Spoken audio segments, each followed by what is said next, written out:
Hello, Rabbi Mullet. Hello, Nathaniel.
Eric S. I don't know who Eric S. is. Okay, if nobody's going to jump on, I've been meaning to read this article. Hey, Bill. For a while now. Why the Rebbe chose Frankel over Freud. Let me make sure this is. Where are we? Where are we? There we are. Where are we? There we are. Let's make this bigger. Chapter 3 of Bias, Positivity Bias by Mendel Kalmanson. This isn't going to work. This will work. Vienna, 1960. Viktor Frankl, the world-famous author and psychiatrist, was ready to uproot his whole life, his research, his clinical practice, his family, and move to Australia. Having survived the unimaginable horrors of the Holocaust, emerging from the ashes of Auschwitz with an unorthodox and daring theory of human psychology, he could no longer endure this constant derision of his life's work by his colleagues in the field. Frankel's view of human nature differed in certain key areas from the party line, views that dominated the discipline of psychology after the war, making him and his work a consistent target of public scholarly ridicule. It was this very diminution of his deepest held beliefs regarding the inner makeup of the human being that was the last straw. He could survive the attacks of the Nazis on his body, but he could no longer bear the attacks of his peers on his soul. It was at this moment when Marguerite Koyen-Shajiz, I don't know how to say her name, a well-known opera singer and descendant of Vishnitz Hasidim, knocked on his door in Vienna. When Dr. Frankel came to the door, he found a sharply dressed woman whom he had never met before standing on his doorstep. She announced herself as the bearer of a personal message addressed to him by a Hasidic Rebbe, Rabbi Menachem Mendel Schneerson from Brooklyn, New York. Upon hearing this startling explanation for her visit and recognizing the name of the Rebbe, Dr. Frankel promptly invited Mrs., however you say her name, inside to speak privately. The Rebbe asked me to tell you, she began, that you must not give up. You must be strong. Do not be disturbed by those who ridicule you. You will succeed and your work will achieve a major breakthrough. Upon hearing this reassuring voice from afar, Dr. Frankel broke into tears. Dispirited, he had just recently been filling out his immigration papers to Australia. He had given up, but the Rebbe's words of encouragement brought Dr. Frankel back to life. After regaining his composure, Dr. Frankel responded vigorously with a renewed commitment to continue his life's work. And indeed, he did. Following this fateful meeting, Dr. Frankel redoubled his efforts in spreading his unique insights and therapeutic approaches to healing the human psyche. Not long afterward, his magnum opus, Man's Search for Meaning, was translated into English, sparking immediate popular interest in his work and worldview that has continued to this very day. That work alone has been translated into 28 languages and sold over 10 million copies, giving birth to an entire genre of self-help literature, as well as the field of logotherapy, Frankel's unique philosophy and practice of psychological healing and health and healing. History tells us that Viktor Frankl went on to become one of the most influential thinkers of the 20th century. He lived through the hell of the Holocaust and nevertheless found the strength to put forth an inspiring view of the human psyche that diverged in fundamental ways from the accepted norms of his time. But why was the Rebbe so concerned with Dr. Frankl and particularly with the fate of his work? There were plenty of psychologists at the time. That what was it about Dr. Frankl's view of the human psyche that so piqued the Rebbe's interest and attracted his personal attention and support? To answer that question, we must dig deeper into the beginnings of psychoanalysis itself. In the 1920s, Viktor Frankl was a prized student of Sigmund Freud.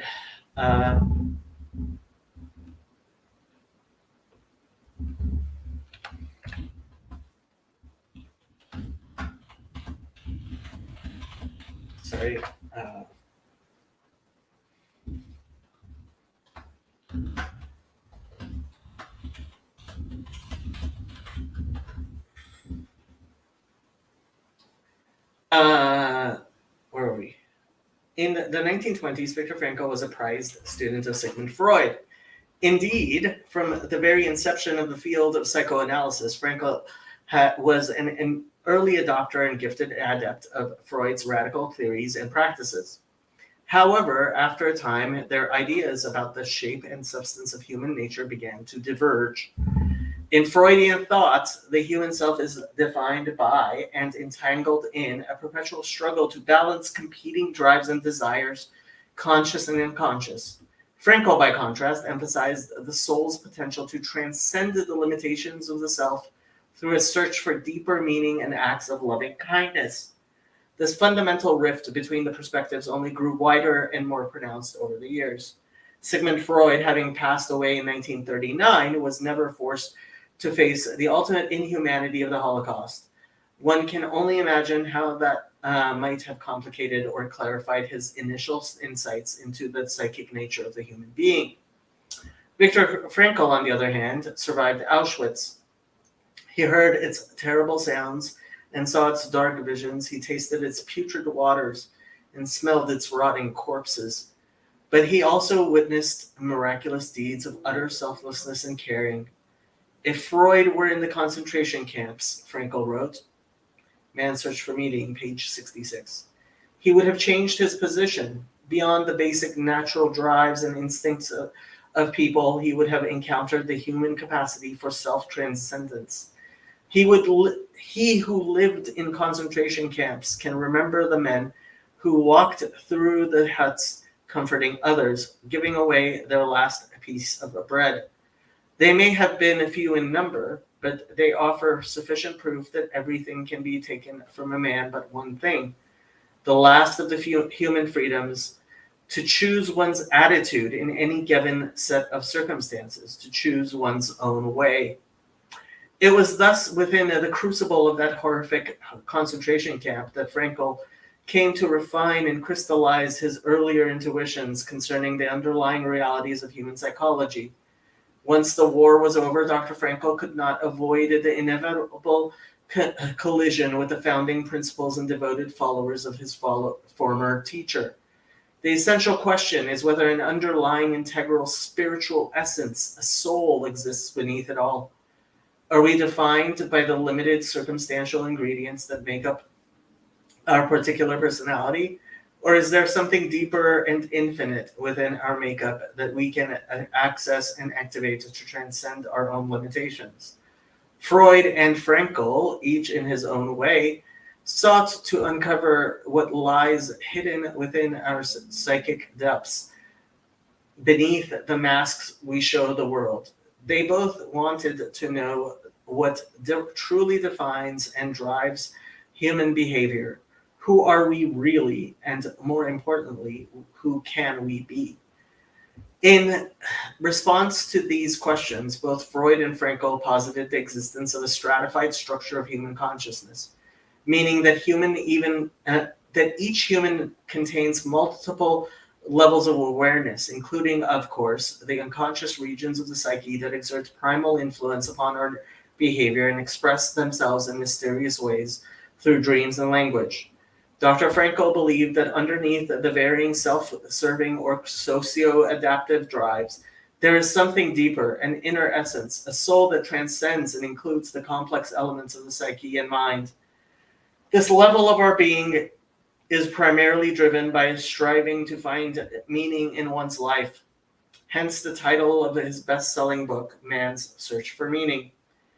This fundamental difference of opinion between Freud and Frankl concerning what lies at the root of the human psyche is beautifully encapsulated in a conversation between the Rebbe and a well-known professor who complained to the Rebbe about the twisted nature of people.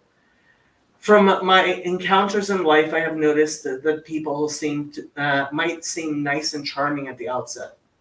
They may express concern for you, show interest in your life, and even openly admit that they love you. But if one digs just a little deeper from the outer surface, some require more digging than others. At their core, everyone is exactly the same, selfish, arrogant, and egotistical. Why is this the nature of mankind?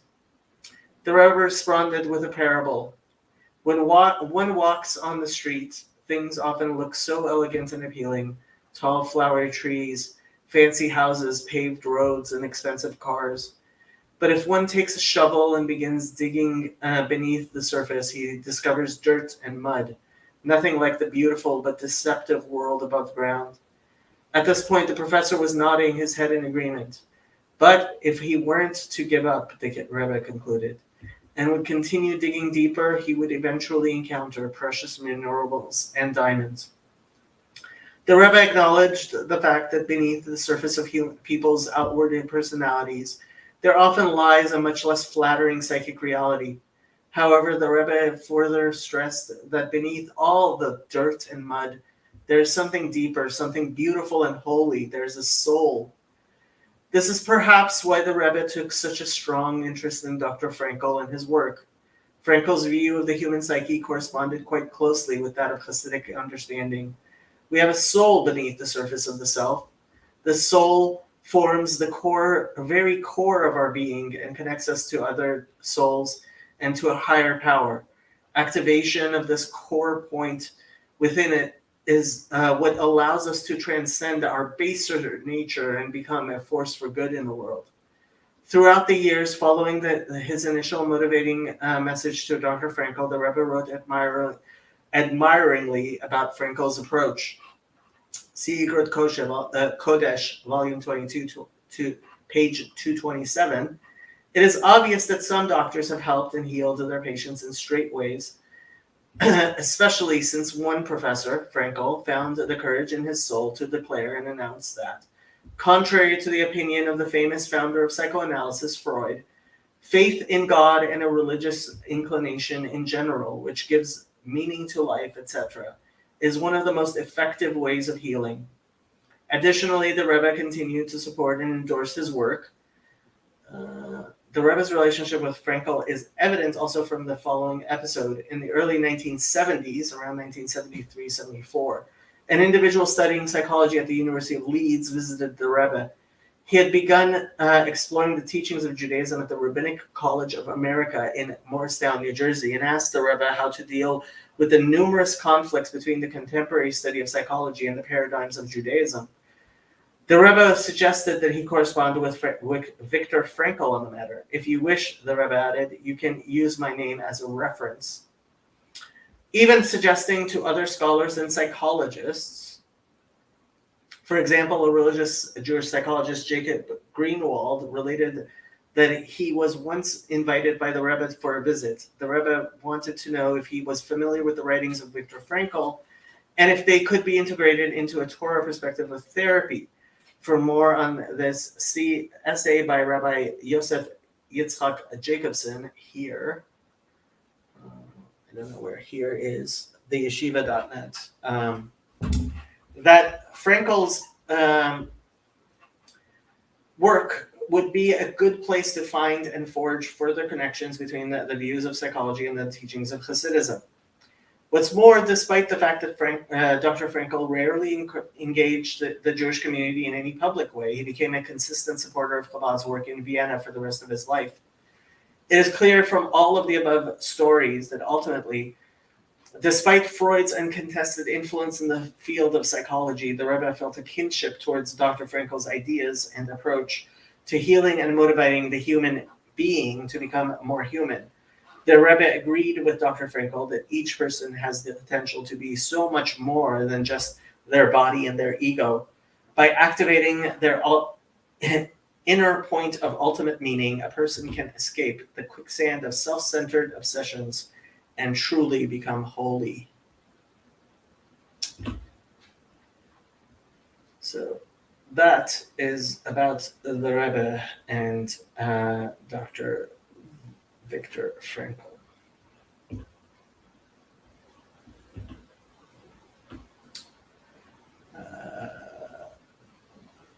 Yes, I was reading to us.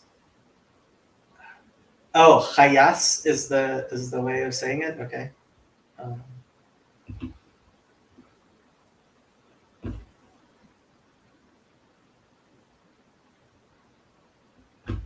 Well, if no one's going to join me, I'm just going to sit here quietly.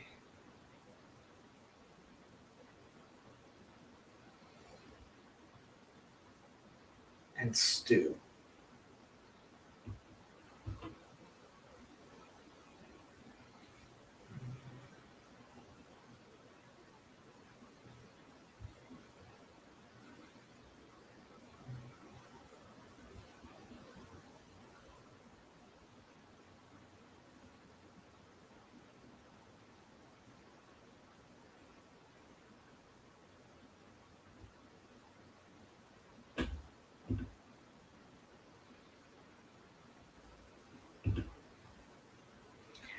Why stew? It's been a difficult day.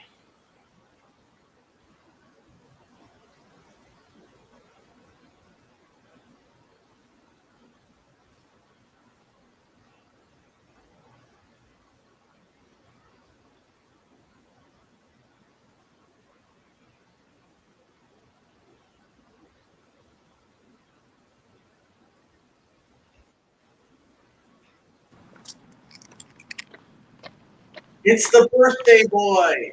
How's it going, Jacob? How's it going, Mr. Birthday Boy? You know, it's going. How was church? I'm pretty good, you know. Lots of new faces. Lots of new faces. Yeah. Oh, You know, did you there's- go to a Coptic church? Yeah. You know, dun dun dun. Did you invite your parents to a Coptic No, church? no. Home Depot? What are you doing at Home Depot? Are they closed? Oh, we're done for.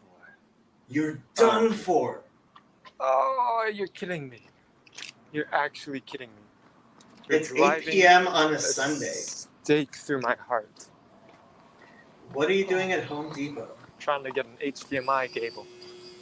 I have an HDMI cable. Yeah, I'll pop over there, huh? You can. I just bought one. It's like 12 feet long. I love you, Jacob. I don't think that's possible, though. Well, do you have a better idea for where you're going to get an HDMI cable? Why are you going to Home Depot for an HDMI cable? Where else would I go? Best Buy? Yeah, I don't. They all closed down, man. Yeah. 8 o'clock at night on a Sunday may not be the best time in the world to go looking for an HDMI cable. Yeah. You know, we were sitting at the dinner table, and mom's just like, "Oh, we gotta get the computer working again." And yeah, I kind of need a HDMI cable for that.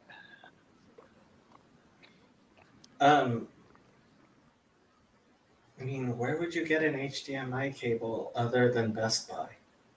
I don't even know any other place that would have an HDMI cable. What time does Best Buy close on Sundays?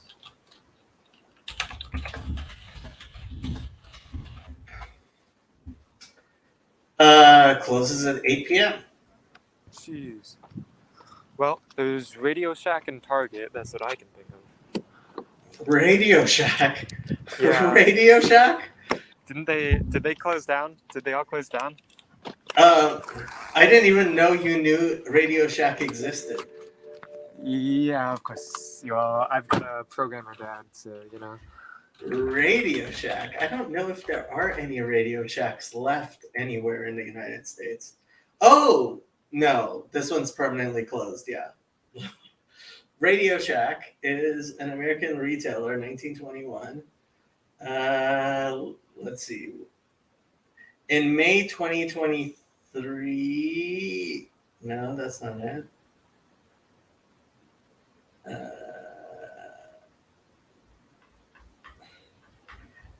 How many, let's ask Google, how many Radio Shacks are left in the United States?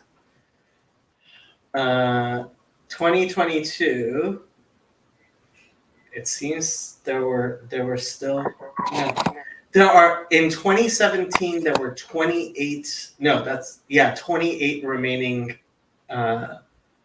Radio Shacks. What? They reopened Radio Shacks?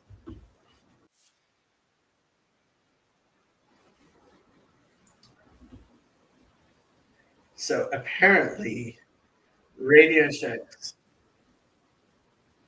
are making a comeback, which is weird.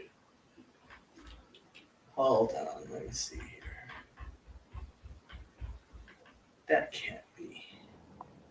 You're going to Target. Do you know if there's HDMI cables at Target?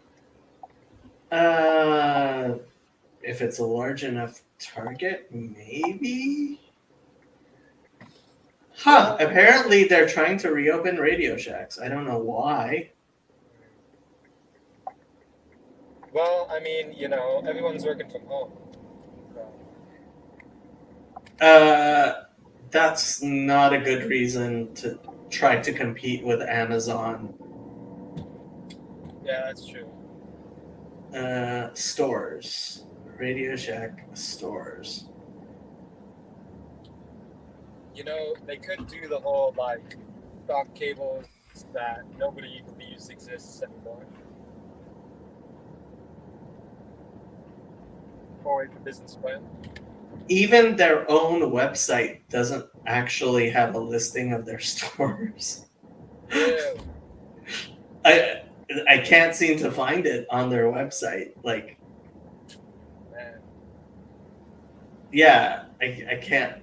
Like, there's this map, but like, they don't seem to actually have a listing of stores on their website, which is tiny bit hilarious. Like, what kind of what? Yeah, Walmart. Oh yeah, why don't you go to a 24-hour Walmart? Sandy's right. You're silly. I don't know if any Walmart's near me. That's the problem. I think Target's closest. Yeah, but like, Yeah, I guess Target might have it. Walmart in Irvine. There's a Walmart Supercenter in Irvine. Near the Irvine Business Complex. Well, if they don't have it at Target, I guess I'll go there. Not too far from John Wayne Airport. It's a bit of a drive. It's not too bad.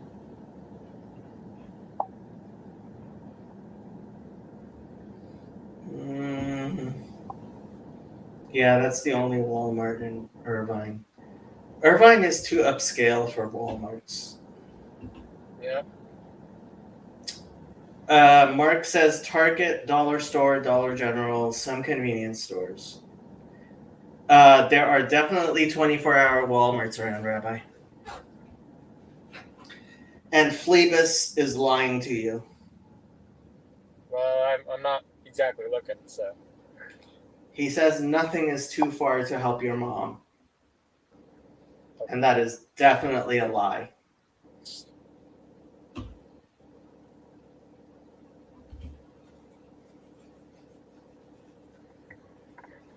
Yeah. So your parents are allowing you to drive a car now, and you made Trey drive all the way down and pick you up?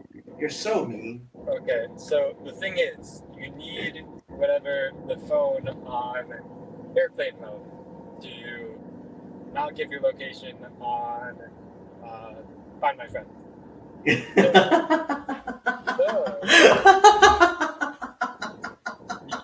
can't exactly have directions while you're on airplane mode.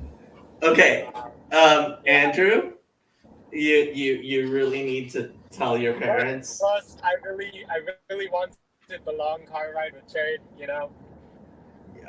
That's completely understandable, but you're 20 years old and your parents have you on a very short leash. Yeah. Why is life so weird? And I haven't even watched the Tucker Carlson interview with Tristan Tate. Why are you watching that? Because it's Tucker Carlson. You have to watch everything Tucker Carlson does, don't you? It's like a requirement of life. I don't know about that one, but hey, Tucker is incredibly important. You didn't know this?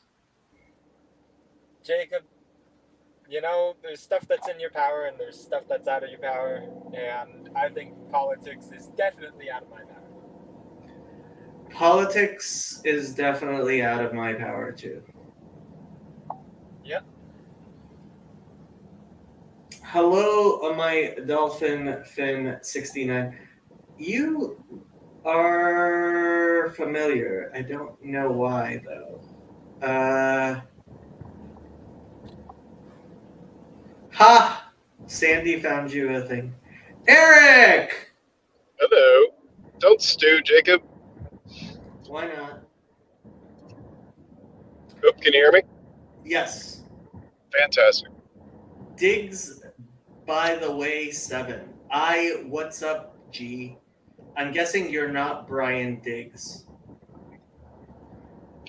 I haven't spoken to Brian Diggs in 20 years. I'm not even sure I have his name right. I don't think you ever knew Brian, Eric. I may not have. But frankly, I really like that story you read. Oh, the Frankel story? Yeah. The Rebbe,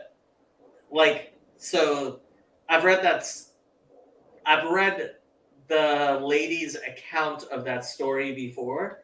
She said the Rebbe just told her when she goes to Vienna to look up Dr. Frankel and give him a message not to give up. Yeah. And like that was the only message.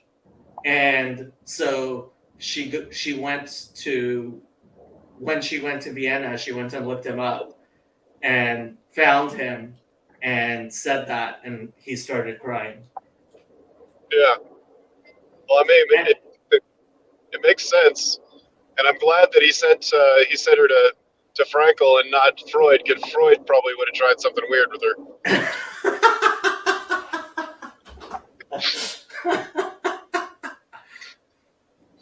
Freud passed away before the Rebbe became Rebbe. Really? Yeah. The Rebbe became Rebbe in 1952. I always get this wrong. Why do I always get this wrong? Because there's a lot of dates out there, and a lot There of people. are a lot of dates out there, but I should know the day the Rebbe became Rebbe. Tell them about me, you know. 1951 is what the day the Rebbe became Rebbe. All right. Oh, gotta get gas too. What are you There's a saying, GameStop Andrew? here. There's a GameStop here. Oh, they might have an HDMI cable. If they're open, but we'll see.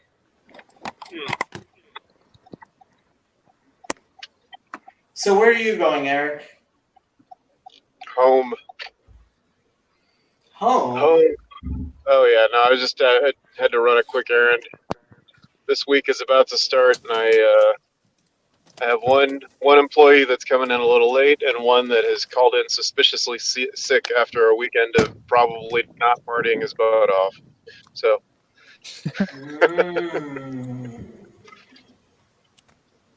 almost definitely not. It's probably some sort of allergy turned into quasi flu symptoms that probably aren't party related at all.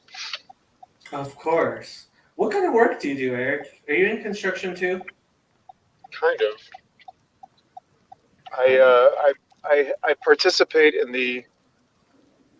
Well, it's called. I mean, what am I trying to say? Basically, I work in the countertop industry. Yeah, And, the countertop industry. Well, it's not just countertops, but solid surfaces and stuff like that, and we help builders and stuff like that. I'm guessing you never played Magic the Gathering. No. Because countertop is a deck that only really annoying people play in Magic the Gathering. Oh. And so I really hope you never become a countertop player. No, I'm more of a. I've gotten roped into Settlers of Catan a bit, but not so much Magic. Magic is just a little bit more complex than Settlers of Catan. In fact, it is so complex that computers cannot play it. Oh. Okay. Yep. It is that complex that it's impossible to program a computer to be able to play it. All right. Well, and I know you have your wall of specialty cards back there, so yeah. But no, I've never played with Magic. Okay, that's not entirely true. I had a Fisher Price toy Magic kit, but that's about it. Magic the Gathering is it's like Yu-Gi-Oh. Okay. Yeah. Okay. Just another thing even more complicated than Yu-Gi-Oh. My generation was slightly simpler. We had Pogs. Actually, I take that back. Some of the kids that had gotten into Dungeons and Dragons and stuff like that, and whatever, but not high. I'm going to be playing Dungeons and Dragons with Father Stephen DeYoung at the Lords of Spirit convention. Yeah. Jacob, if you ever want to play D&D, I am hella down. It's been a long time since I played RPGs. I don't care, dude. It's like rules light, you know. Rules light. If you say so. I actually really liked Magic the Ascension. White Wolf Games, I thought that their system was really good. Hold on one second. Eric, where do you live? Where do I live? I'll be here. I'll be back.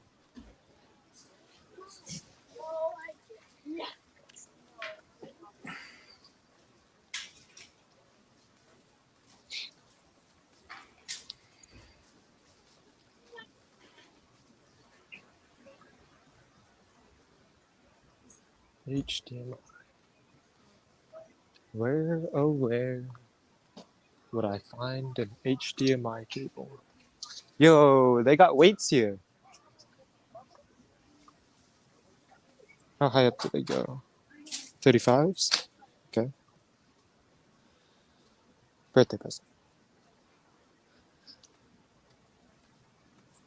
So what's popping over there?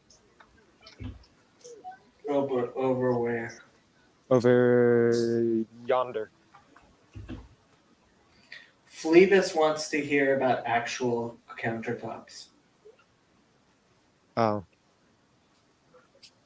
You're a chemical engineer. How do you engineer countertops?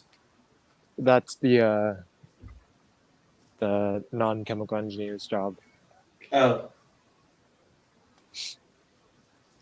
Really? You don't make No, Formica or whatever they make I- counters out of? dude, I've got no idea.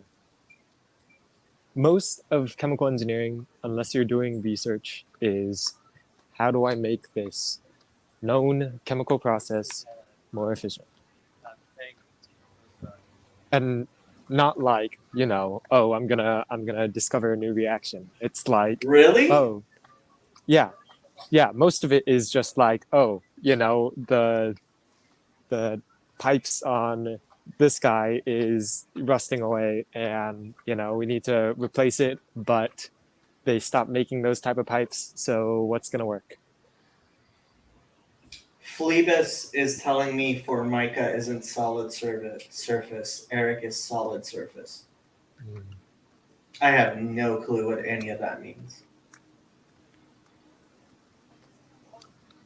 Beats me, man.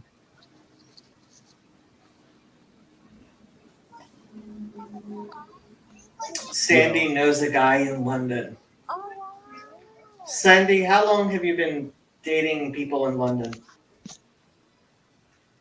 So Eric, Phoebus wants a treatise on solid surface countertops. A treatise, he said. Yes. Well, they're very popular right now. Pretty much As everybody opposed to wants- soft surface countertops? Pardon? Well, he said solid surface. So what's the difference? Is it possible to have a countertop that's not solid surface? Well, arguably. I mean, you could go with, the old, I guess most of them are solid surfaces, but usually it's more referring to something more like quartz or granite, porcelain, those sorts of things. Could be something like Corian or other sorts of materials, but in general, it's more of a continuous solid surface is kind of what's implied there. What is Formica and what is it used for? Formica, Yeah. that's a laminate, basically, a hard laminate coating Okay. that would go on a subdeck. On a subdeck. Like usually something like 3/4 ply or particle board, MDF, stuff like that. But we don't usually do the wood-based stuff. Pretty much all we're doing is like stone epoxy mixes and stuff like that, which is the majority of what quartz and Corian and stuff like that is. I have zero clue what you're talking about. It's all good. Basically, if you go to like Home Depot or someplace like that, they'll have all those. They'll loosely refer to it as like granite or marble or quartz or something like that. Phoebus is asking if Eric had all the money in the world, would he install a natural product or man-made? All the money in the world, I'd probably do a combination for various surfaces. Because on one hand, like the hard solid surface stuff is kind of good for just overall seal. And a lot of it has antimicrobial properties and stuff like that for kitchen. And then, but granite has a lot of really pretty natural things. You're cutting in and out.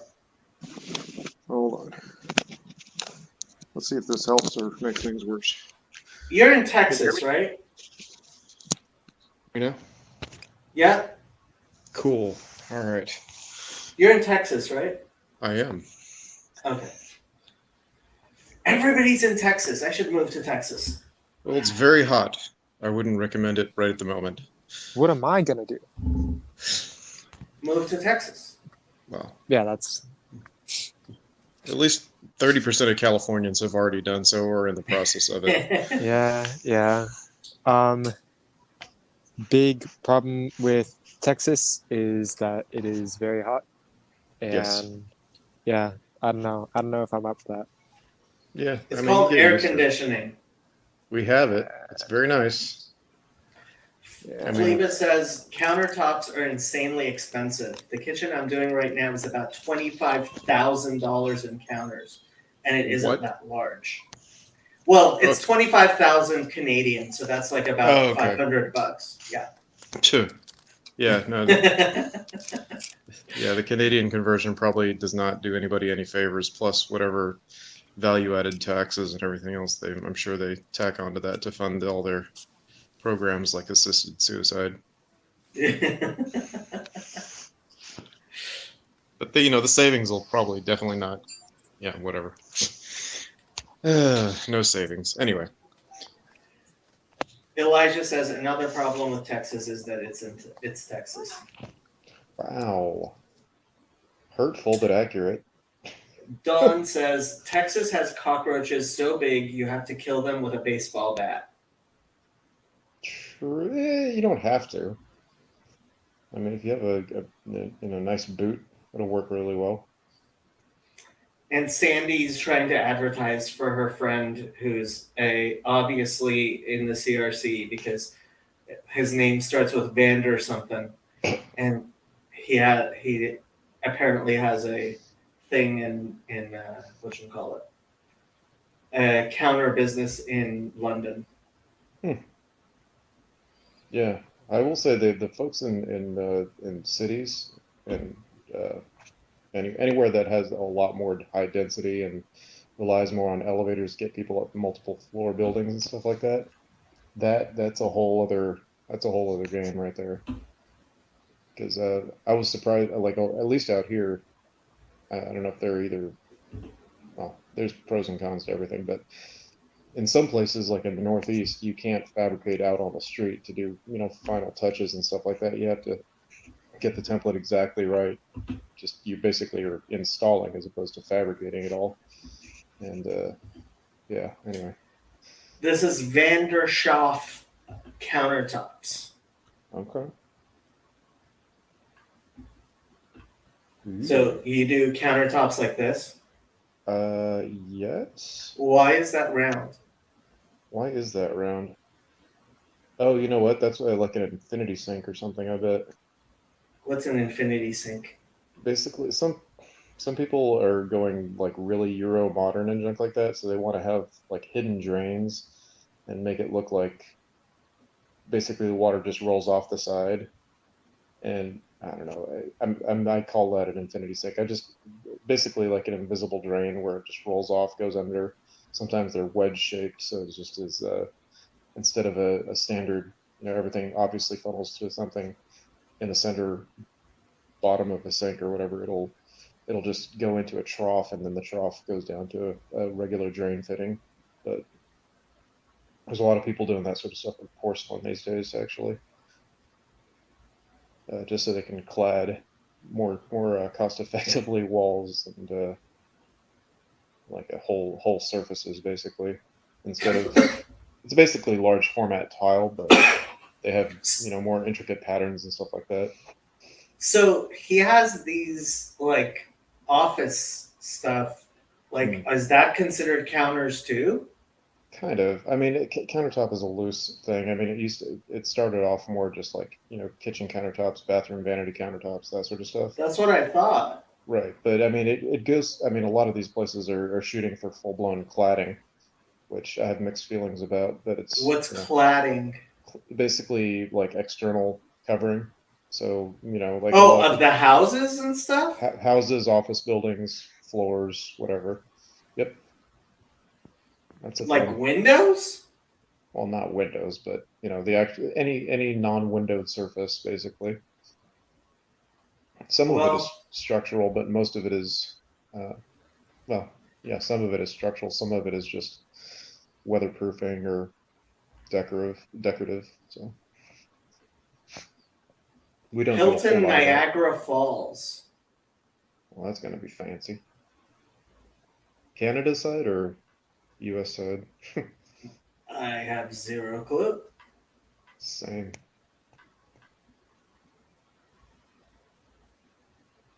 Oh, he's in London, Ontario. That's Oh. not London. Eh, That's London, Canada. but you know, I mean, it's in the name though. No. Hey, London. New England's a place, and it's not in England. You can't name a place London if it's not in England. We have a Paris, Texas. I'm pretty, pretty gracious on this stuff. Paris, Texas. Not quite as fancy, honestly.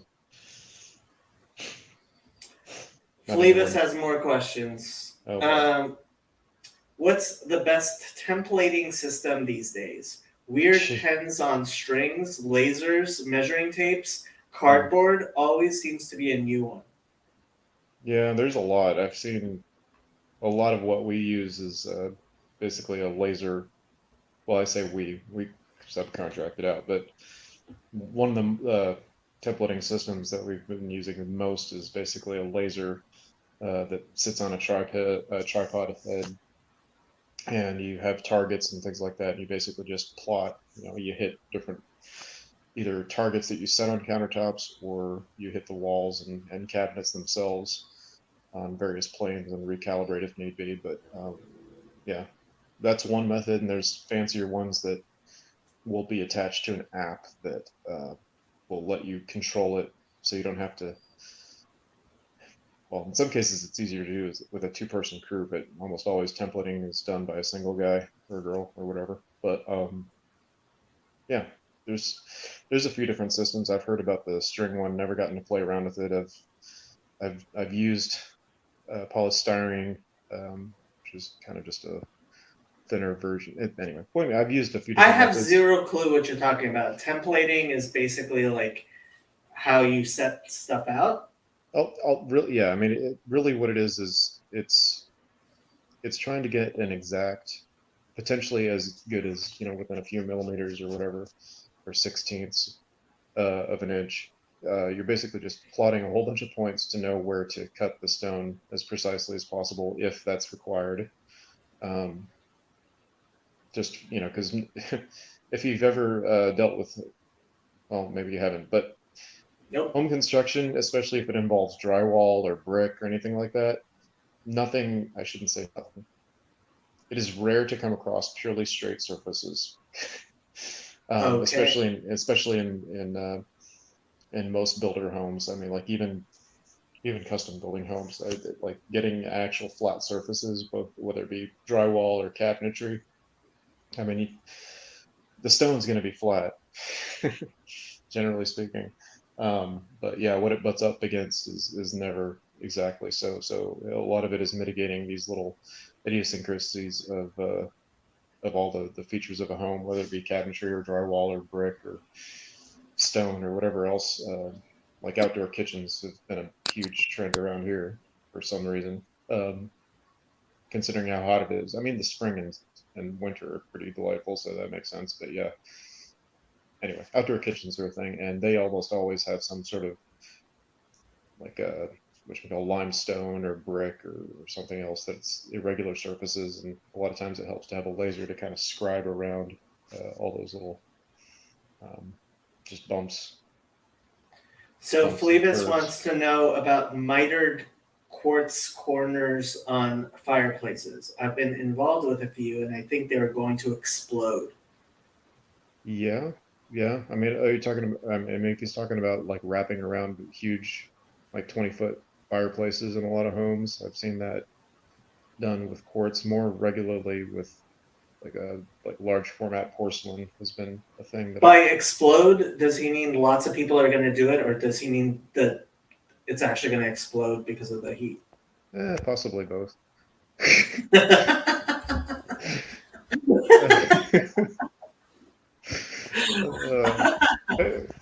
I don't know. It's not. I'll put it this way. There's quartz is probably. I mean, as long as you have a proper buffer, like most fireplace appliances have some form of fire safety, like explanation and stuff like that. And I think 98% of the time, as long as it warms slowly enough, thermal shock is a thing. Discoloration can be a thing with quartz if it's one of those like, depending on the quartz to epoxy ratio. I'm sure there's some amount of potential discoloration involved there, but yeah, I mean things like porcelain that are more like ceramic tile base and all that. Those have or even granite. They'll have a little bit more.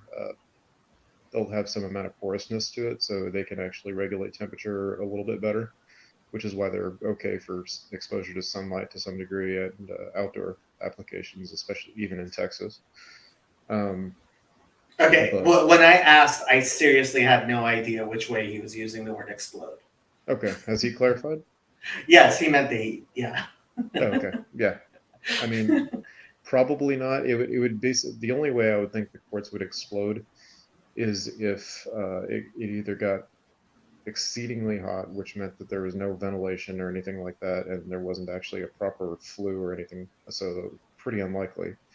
Or if somehow or another there was such a quick blast of heat that hit a portion of the stone that had not already been warming up along with the rest of the fire. So, but yeah, no, generally speaking, the only danger that I know of with quartz exploding is when people had taken like something out of the oven at 500 degrees or something and set it down on the quartz countertop, and it was a cold day or something like that, or it's been in air conditioning. Like basically the high, the quick temperature fluctuation between hot and cold, the thermal shock is what that is. That's the only way I've seen like even a pockmark happened, but yeah. Pretty rare though. I mean, even quartz can take it to some degree. I have learned far more about countertops than I ever wanted to know. Yeah, same. That's not true, So- though, but I appreciate knowing things. So How have you been, Eric? It's been a while. hanging in there, just working and trying to stay abreast of whatever is happening in this interesting corner of the internet. Yeah, There's a lot happening in this interesting corner of the internet. there has been, and there's a part of me that wants to contribute, and a part of me that just wants to shut up. And I keep on hearing all these people say you shouldn't shut up if you have something to say. But Jordan Peterson has been saying that quite vociferously, oh yeah, especially no, lately. Yeah. Yes, yeah, and others. Which it's good. The question is, of course, always how to say it and when to say it and to who to say it to. So you're coming to the Jerusalem conference in February, right? The what? Oh, the Jerusalem conference. I have thought about it multiple times. I don't know how feasible that's going to be.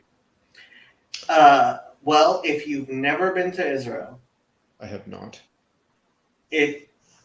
This February may be the cheapest you will ever be able to go to Israel and back. You have mentioned this. Because Of we the picked holiday schedule. Yeah, we picked like the time you should be able to get round trip tickets to Israel for $1,000. Okay. Yeah. What's the over under on getting missile struck?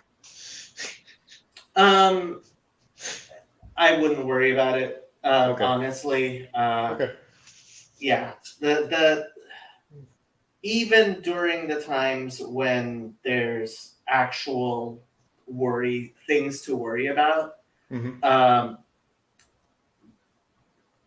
everybody knows that tourism is where all like Israel's economy gets.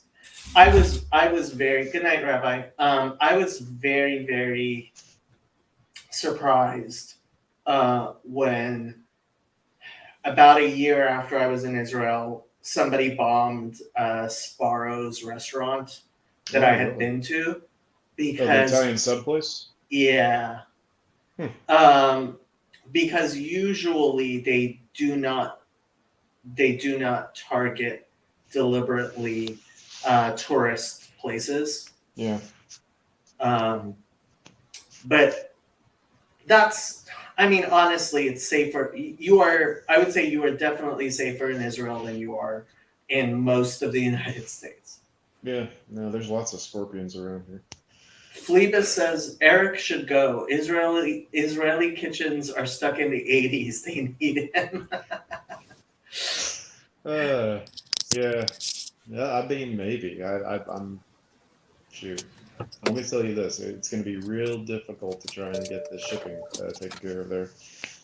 I take that back. Actually, the infrastructure in Israel, I'm guessing, is very efficient, and it's probably easier to get in and out than some places in the U.S. too. Actually. I mean, I haven't been there in 23 years now, which is shocking to me. Well, I would just assume it would have to be just logistically because of its position and overall. Well, there's only one real international airport. I will. Man, I will StreamYard link into the stream. There's the StreamYard link, Michael. You know Michael. Sartori? No, this isn't Michael Sartori. I don't know, This they call him is Michael. I forgot Michael's last name, but Michael is Eastern Orthodox. Michael. Okay. Michael! This Hello. is Michael. Michael, Oh, Eric, yes. Eric, Michael. Hello. Hmm. Aloha.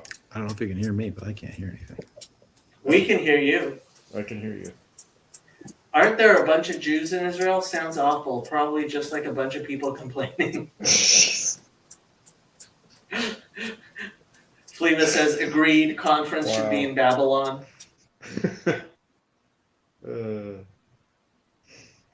Wow. You still can't hear us, Michael? I'm good now. For some reason, I had can this hear. like. I don't know why. I don't know why either. How have you been? Good, good. Sorry I couldn't stay on for the rest of the evening with Father Stephen. You didn't jump on, did you? I jumped on for just a little bit. Oh. Why don't I remember that? Apparently, I'm not important enough. Good Lord.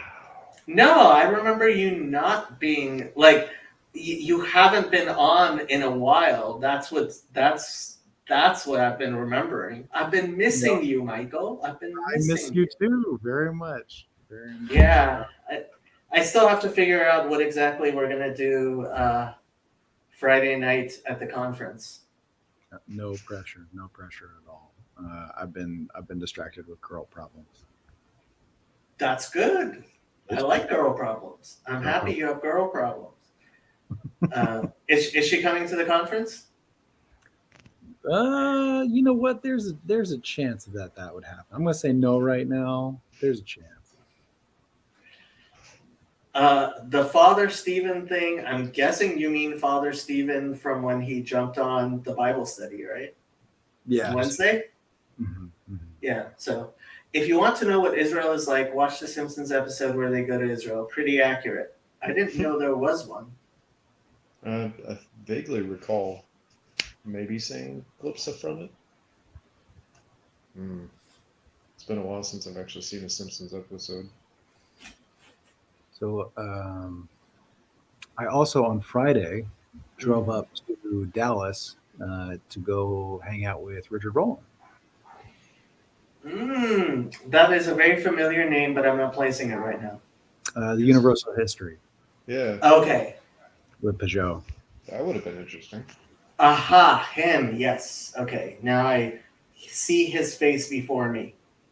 I've been pestering him and Paul to have a conversation for a long time. So about a month ago, they finally did, which is funny because even though I'd been pestering them all year to do it, I didn't actually listen to the conversation for like a month because girl problem. Hey, I am very happy that girl problems are keeping you from listening to videos on this low corner.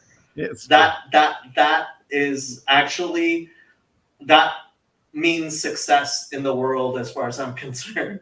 Thank you. Girl problems? Those are Girl like- problems, as in there being a female in his life. Better than no girl problems. I guess. Yes. I mean, yes, definitely. Well, Eric is married and has a daughter. Shh. Those are girl problems. Those are great girl problems. I mean, Those are the best girl problems. well, I mean, everybody's got a little problem in them. At least. Eric, Yeah. we have a little estuary group for Texas. Are you in that thing? Oh, you mean on the Discord server? Yeah, there's a Discord estuary thing for Texas. Yes. I didn't know it was a full-blown estuary. I saw some stuff like around College Station or something like that. And Yeah. It's like, what is it called? The Texas Meetup Group, something. yes, I think it sounds vaguely correct. Yeah, I've been very, very much encapsulated by family and work life that I have not been able to invest in much of anything else. Fair. About a few weeks ago, the Corpus Christi folks had their first estuary, and Yes. it was why can't I remember his name right now? Bazzani? Yeah. Oh, I'm such a jerk. New guy? He's Catholic. He's still active duty Marine Corps. Him and his wife just moved to Corpus Christi. I met him in Chino. We actually spent a bunch of time together. And so they just moved there, had a little meetup. I drove out there about 2 hours. It was nice. It was nice. Great folks. I bet. That sounds like it would have fun. It's like there's a whole slew of things that I would have loved to go to, and I just have not been able to do any of them. For better, or for worse, probably for worse. Well, I'm here to talk about them and shame you into it. Thank you. As Hey, Trey. Hello. so he's Catholic and you're Orthodox, is that right? Yeah, I go to an Antiochian Orthodox church. Nifty. Yes. Let's see. So Trey. Yeah. Trey. I don't think we've met. Hi. Really? Nope. I don't. Trey's pretty think new so. around here. I am pretty new, Hmm? conceptually. Frequent post, Eric's one of the OGs. Wait, I count as Oh, OG dang. now? I You- bow before you. You've been an OG for many moons. You've been around here like 3 years, 4 years, maybe. Probably. I mean, That makes you an OG. Oh my goodness. Yes, sir. 4 years ago, Trey was still in diapers. Huh. Well, he's grown. He's grown Yeah, so much going since I really last saw fast. him.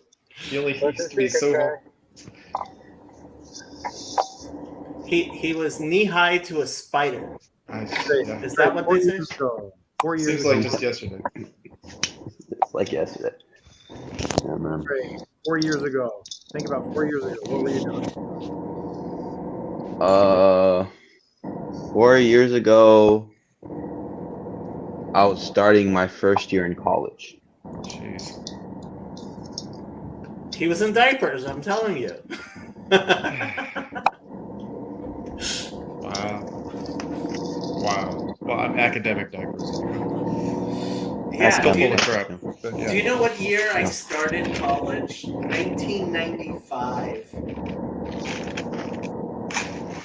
You might be Wow. older than me. And by might be, I mean you are. I was born in 1977. Sweet gracious. Okay, yeah. You outright.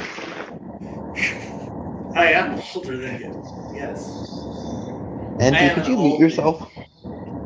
I muted him. He unmuted himself and is still. very I ASMR. muted him again. I'm finally glad he has access to a car. Like that's an improvement, you know? Well, it is and it isn't. Yeah. It sounds like he's shifting, so I'm surprised he has a what's it called? Manual Stick shift? car. Yes, that's Yeah, it. I'm surprised they still make those cars. They apparently, I actually got to, I did a brief little jaunt over to San Diego to see one of my college buddies get married. And he actually wound up with apparently they're making Subarus that are manual transmission. They have super cool headlights that actually follow the road as you're steering, but it's an actual Yeah. proper manual transmission. And Yeah. Why? he's not a lesbian, so You don't know what like Subarus are for? Like those are like racing cars. Like that's like when you have no the car to race. WRX you and use a everything. Subaru. Oh yeah. Yeah, I mean Yeah, that's what they were but- before everything else, but I guess they got a weird reputation sometime in the past 20 years. Hold on. From what I understand, and I've had people who actually know cars say this to me. The automatic transmissions these days actually function better than any human being can. Yeah, It's that's not the possible. point. These are facts. It's not the point. If you We want have to a be in, Fezzi. yeah. Oh my goodness. Wait, a real Hezzy? We have a real Fezzi. Yes, a real Fezzi. I can't. One in the hezzy, two in the chamber. It's So, a Hezzy. having lived in Denver, and I moved there. Right before I moved there, I bought a green hatchback Outback, like Subaru Outback, while still, quite liberal, quite progressive, so on and so forth. It is the most like lesbian car that you can own. I don't even know how that happened, but It's just definitely the case. And when I think of Subaru, I definitely don't think about racing cars. I understand like there's a bit of that happens, but that's Yeah. definitely not what everybody else thinks. I still have that car. I still drive that car, and I'm constantly humbled by my decision. I'm just wondering what makes a car a lesbian car. I think they were Because just if you're a lesbian, you move to Denver and you drive a Subaru Outback that's green. he I doesn't promise make the rules. Oh, It's that's- just There's so many. That's also true. funny. Mustangs are becoming lesbian cars, if I'm being honest. how do we know so much about this, by the way? How do you know so many lesbians? I was a liberal. No, I'm talking about Trey. All the women who talk to me just become them. I don't know what goes on, you know? All right, we're gonna have to dissect that one.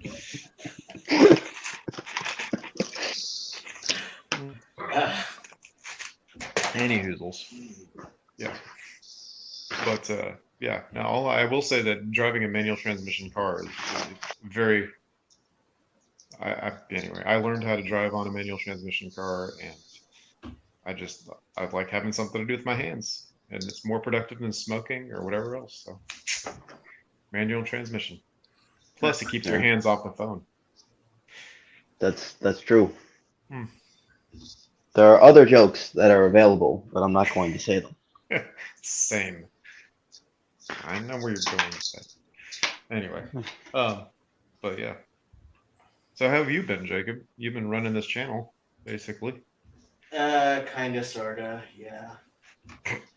I am not mentally able to process all of the stupidity in wokedom as much as I was hoping I would be able to. Oh, I Yeah. hate you, Jacob, but I love you. It just Why do you layers hate and me? layers. Yeah, Just it's just I'm sorry, like I just want my stupid Masters of Social Work to be over, and I don't know if I'm gonna survive it. Well, that's the fun thing about their position, which is basically just layers upon layers of BS, and they keep flinging it at the wall until you're caked in it. And you might be able to dig out, or you're gonna have to take a heck of a shower. I literally found myself not doing the reading, not because I didn't want to do the reading, but because I was afraid that if I did the reading, I would believe the things that I was reading. Oh my gosh, Jacob. Been there. Yeah. Are you like? I can't believe you're serious right now. I am You 100% moved? serious. You are a refugee, though. Okay. I mean, doesn't that mean you've conquered worse than just a few woke papers? You know what I mean? Well, it's a totalizing ideology that absolutely seeps into everything. And No, it's not that.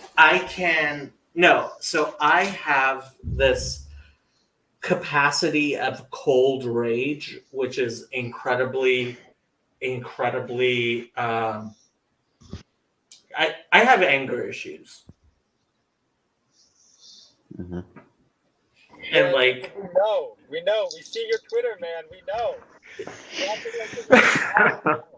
no. You don't understand. Like when I rage and rant, like that's the healthy manifestations of my rage. Hmm. My cold rage is self-destructive and sabotaging of my life. How do you deal with that?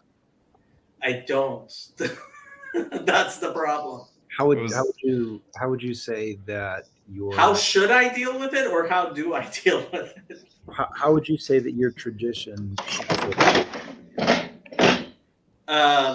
Andrew keeps on unmuting himself and making it impossible for anybody else to talk.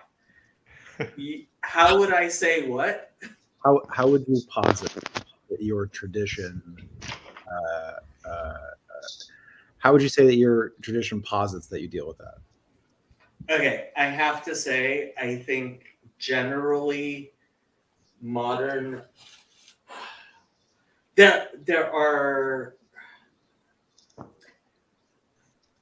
are things in Orthodox Judaism which I find that I am very critical of. And one of them is, I think that at least for the past, 100 years, we've been very bad at dealing with anger. There's a lot of people who will tell you never to express any anger at all. And I don't know that that's 100% where the Torah has always been and continues to be. And part of the reason I ended up just not being able to deal with, and I still, there's a reason why it's easier for me to go to churches than to go to synagogues. It really is. It's so much easier for me to go to churches than to go to synagogues because,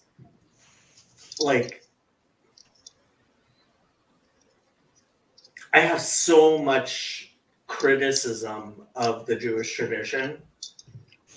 Don't worry, there's plenty of criticism to be leveled at the churches too. It's fine. Yeah, but it's easier not to deal with.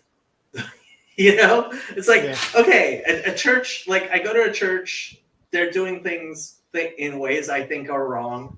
They're Gentiles. I expect them to be idiots. There you go. Yeah. No, but you understand how that works, right? Yeah. I also have much harder time dealing calmly with my parents than I do with anybody else in the world. Jacob, I don't know that you're giving my answer. I could give you different answers and from different people, and I'm not sure which one is the right answer. The general answer most Orthodox Judaism has told you is power through, don't be angry, just ignore your anger. I don't think that works. Well, you got happy. I do. I also have shadow. Mm. Do you see a relation between Eden, the cherubim, and dealing with anger? Okay, so this is the thing. I could give you various answers from different parts of Judaism. I could give you very different answers from different parts of Judaism. And that's part of the problem. Like, me selecting the answer that I think is right is not me giving, like, I could give you all kinds of, like, oh, well, this says, you know what, you should actually, use your anger to in certain ways, and I could give you all kinds of things. Yeah, anger is problematic. If you lose control, it's considered idol worship, right? And this is one of the ways that I have been trying to. This is one of the ways that I've been trying to deal with it is eliciting my anger in ways when I am not angry, but displaying anger when I think it should be displayed despite myself being calm, right? That's been my attempt to do it. I'm not sure that's worked well enough. Well, Do you see a relation between the enemies of the Lord who are vanquished and Mars or Aries?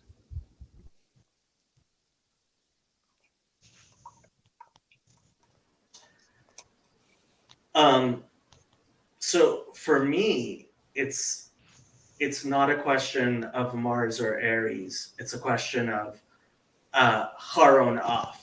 When God is angry, and there are times when God is angry, he is displaying something that is righteous and good.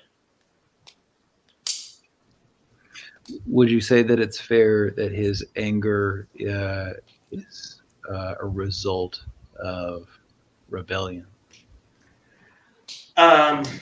So, okay. In case I didn't make that clear, God never gets angry, but God displays anger.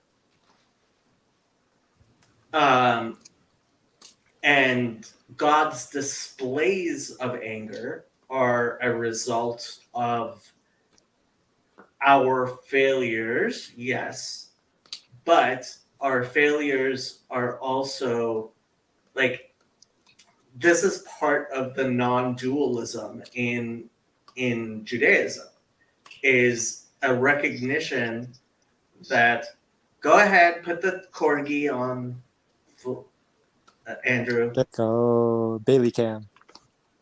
There we go. So Yes, that'll make me far less angry than I usually am. But we live in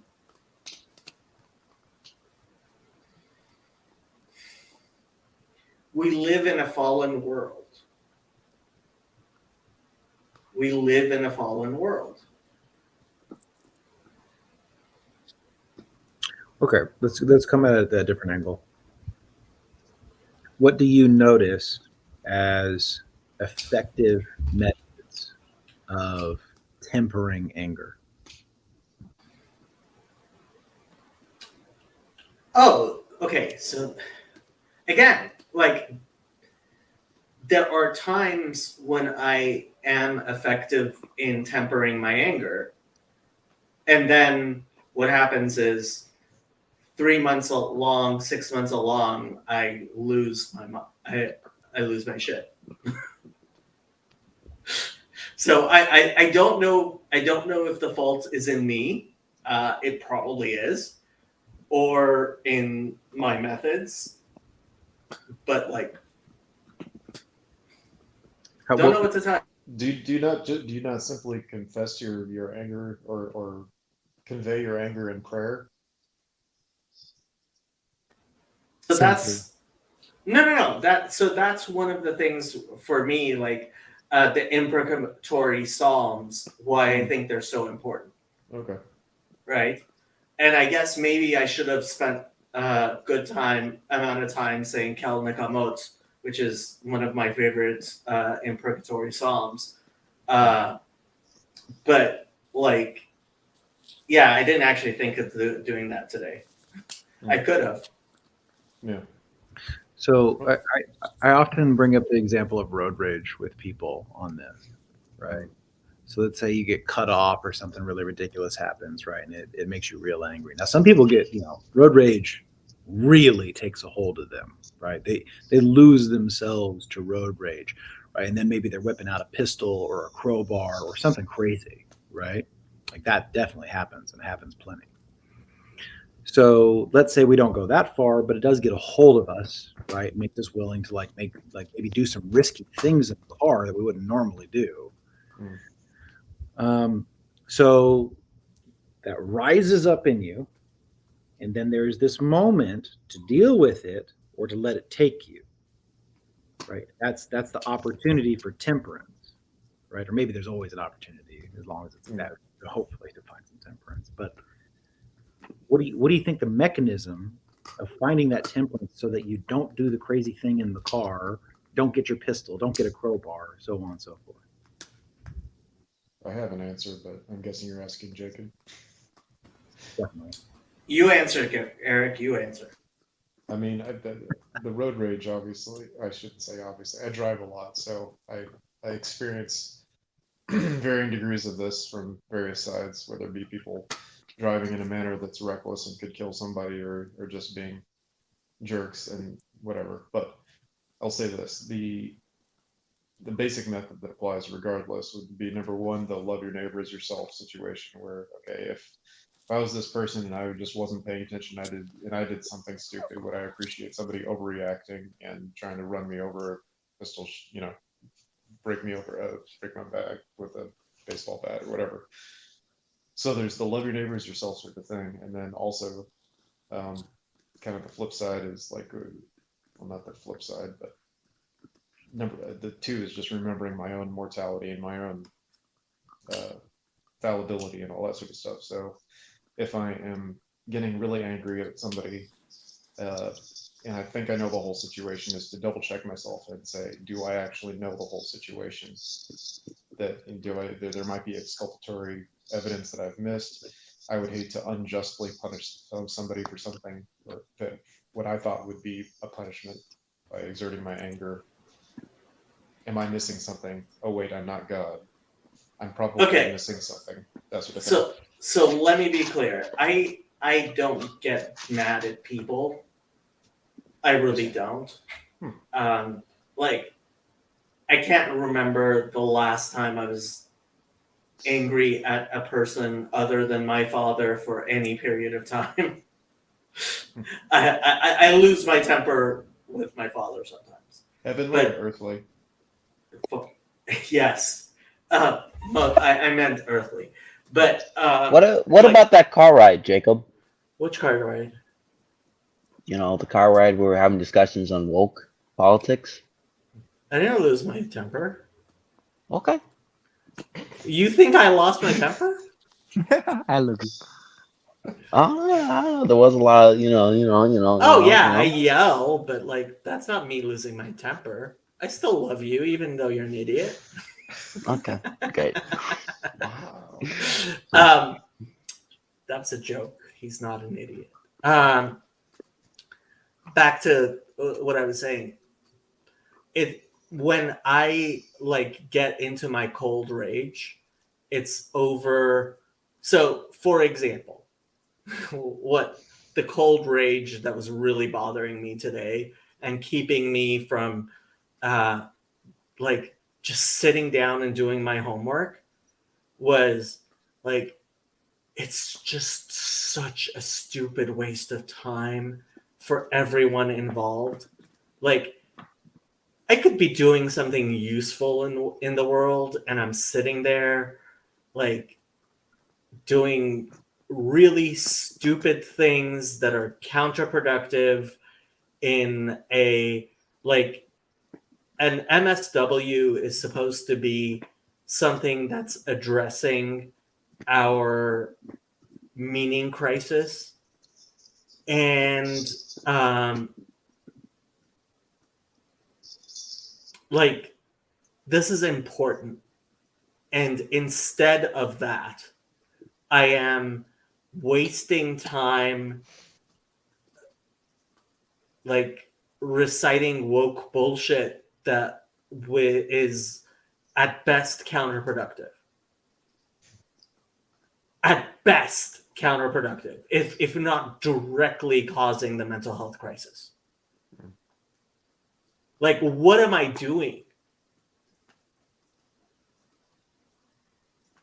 I'm paying tuition to take a class where they're teaching things which are causing the mental health crisis to get worse in order to get a degree so that I can show people, yeah, I actually know more about what's going on with the mental health crisis than all of these effing idiots who have zero clue what they're doing.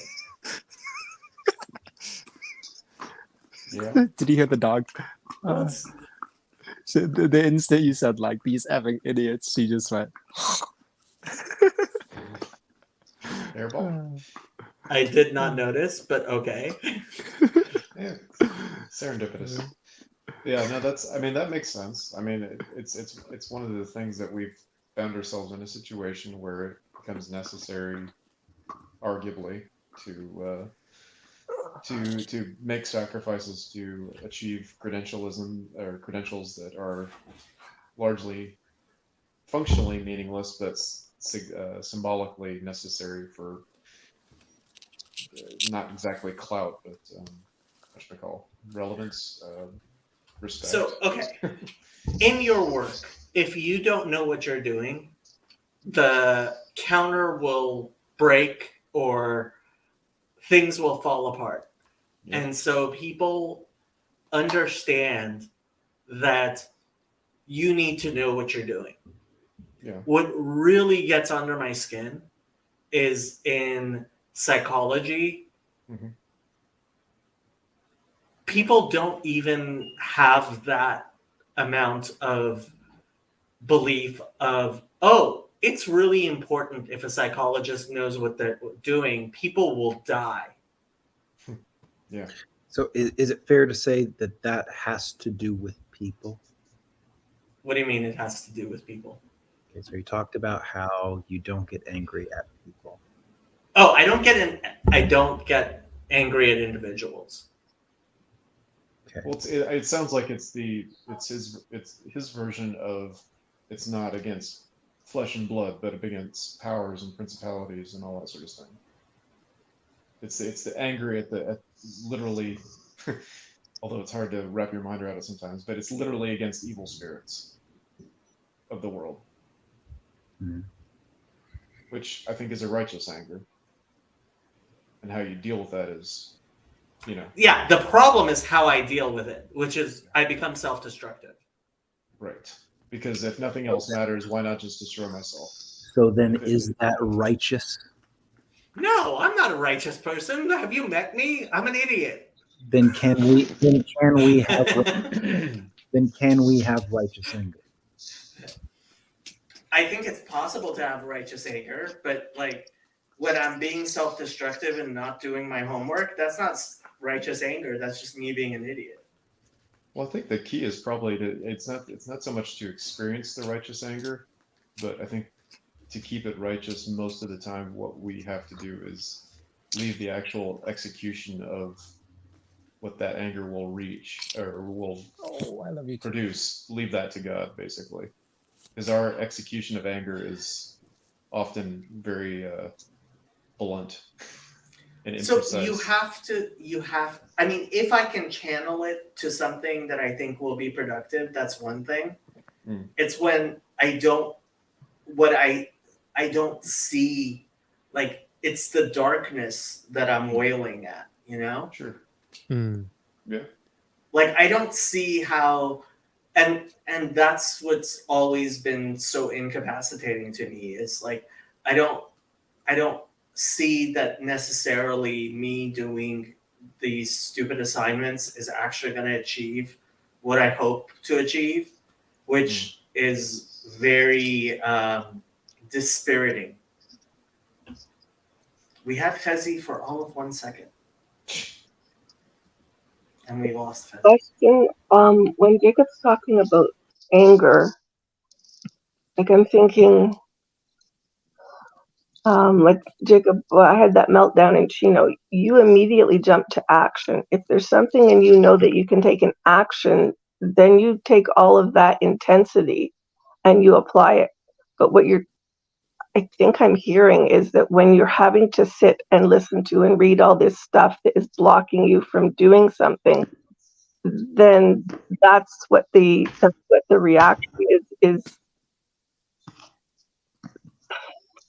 almost a backwards turning motion of not being able to move forward with something. It's like being, it's like being almost like smothered, or like you mentioned, the dark. Like, so you want to jump, you want to act, but there's nowhere to go because you can't see what's actually happening. But when I'm listening to you, every time you say the word woke, it's kind of like learning a language you can take into battle with you when you're finished with the course. You can just learn the language, learn the culture. At least you've got something to use out there. I don't know. Well, I feel like the ideology is kind of leechy, and that it kind of, well, like a leech. It's sucking his blood, basically his spiritual blood a little bit, just because of, like, he knows this might have some malaria in it or something like that, or salmonella. I don't know what leeches carry, but I think to some extent when you feel all these things just covering you, like maybe he has to wade through the swamp, but he's got to, he's literally in enemy territory, and soldiers have to wade through the swamp and pick up a bunch of leeches sometimes. So how do we deal with enemies? Fire? No. Hopefully not. Well, I mean, ideally, at least the Christian perspective is you love your enemy by trying to guide them towards what is good, even if they're hell bent on destruction. Did you love them with anger? I think you can, by directing your anger at the specifically destructive spirits which are guiding them. What if I'm dealing with a single individual and they're overtaken by a spirit?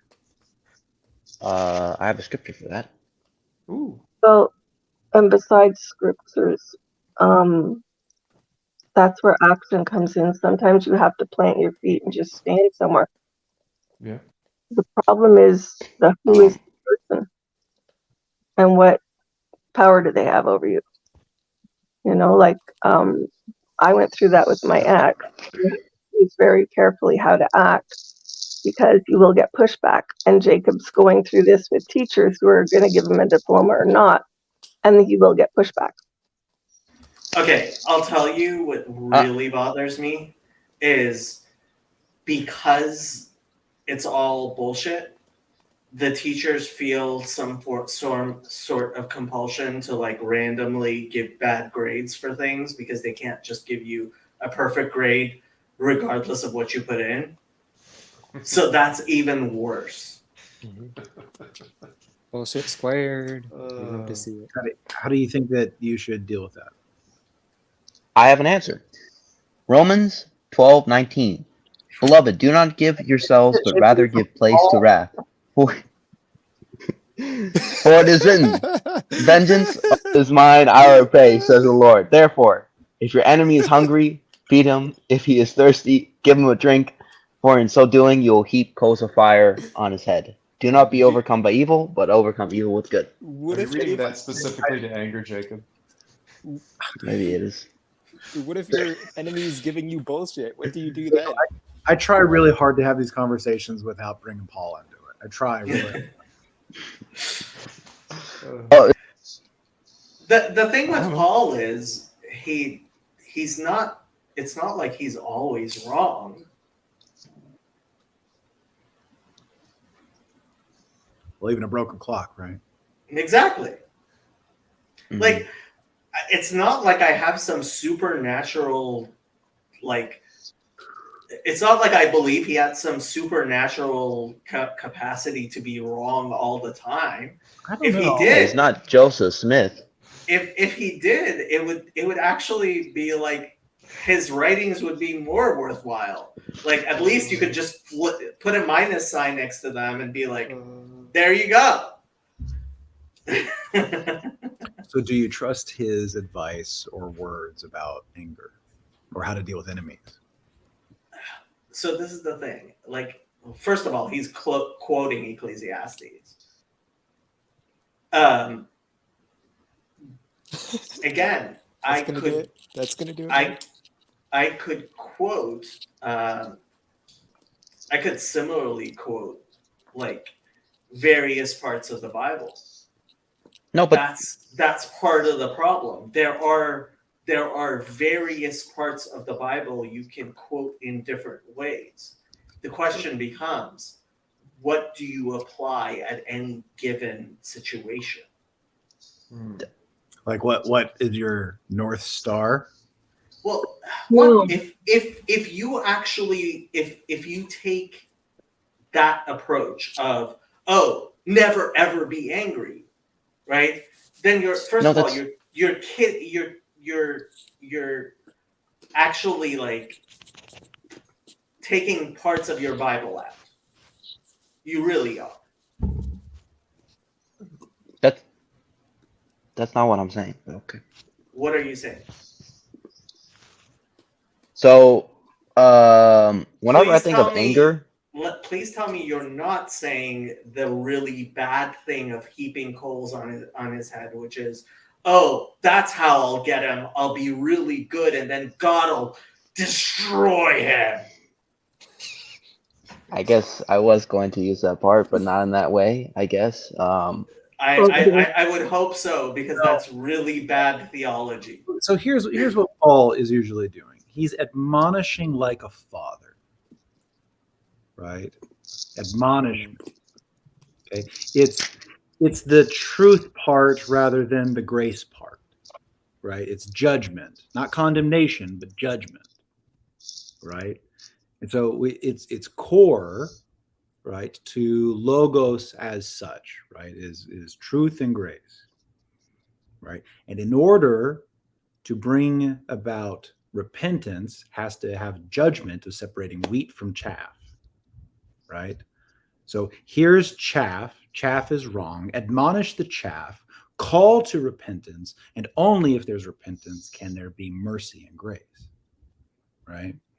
And so, in some serious sense, right, when this anger hits us, right, when we were like, oh, road rage, or pissed off at the woke people, or the teachers that do these arbitrary, well, we forgive them because they don't know what they're doing, because things have a hold of them, right? They're not really in complete control of their faculties. They're in bondage to things, right? I'm not mad at the teachers. I'm mad at the system. Hey, look, you can weave Yeah. around every time that we pinpoint one of these things that you get angry at and go, well, I'm not really angry at that. No, I think he's actually saying he's not No, mad at I'm really individual angry people. at those teachers. I really am not angry at the teachers. I honestly, like, I was talking to one of my teachers, and like, it's not like I'm angry at him. Mhm. I'm angry that this is what it is. Sure. uh, So I have a. Please go ahead. Okay. I have a different take on the coals of his head. So, as somebody who has taught the Bible as being pretty much neutral in political affairs and pretty much not able to act, right? There'd be many things that would make you angry when you would see pretty much brothers and sisters in Christ being killed and know that there would be no action you can do. It would be like, well, where should I put my anger? And it reminds me of the scene Andy Dufresne in Shawshank Redemption. In Shawshank Redemption, right? He could just go on a murder spree and just go after all the guards, right? That's not how he wins. How he wins is basically by a slow, defiled defiance, right? Like, Jacob, you win by getting your degree in One Piece. You don't win by just like cursing at these people. Just like Andy Dufresne, he doesn't win by stabbing the guards. He wins by writing letters consistently. He's using his anger not for destruction, but continual process. Do you think he's using his anger, or do you think he's transcending past it? Maybe even transfiguring. He's probably using his anger as motivation to do something productive as opposed to purely destructive. So that's one of the best things one of my rabbis ever said to me. He said, if all you can do is shecht, slaughter your evil inclination, then do that. But much better is to saddle it and ride it like a horse. So this is how we think of pinning down the dragon. We don't kill the dragon, right? It's pinned down. It's like stabbed through the cheek, right? Or sometimes put on a chain. Right? Yeah, but I think my rabbi was more like, you need to ride the dragon. Yeah. Fly with the dragon. Yeah. It's like, I don't know, in the third Batman movie where he's stuck in the pit, right? Like, his anger does not allow him to climb out of the pit just using only anger. It's anger with motivation that allows him to climb out of the pit. So, Jacob, I might say that riding the dragon is the Nietzschean perspective. Right. Nietzschean? No, I thought you were saying Jungian. Integrating the shadow. Depends on what stage you got Jung in. Well, so again, like I don't actually like Jung very much. Sure. And I never really bothered too much with Jung until I read when he said that the great Maggid, who was one of the founders of Hasidism, anticipated his entire psychology, which did not make me want to read Jung because, frankly, it's not like I care, but it was just it was like, okay, so if he's anticipating what Hasidism says, then yay, confirmation bias, win.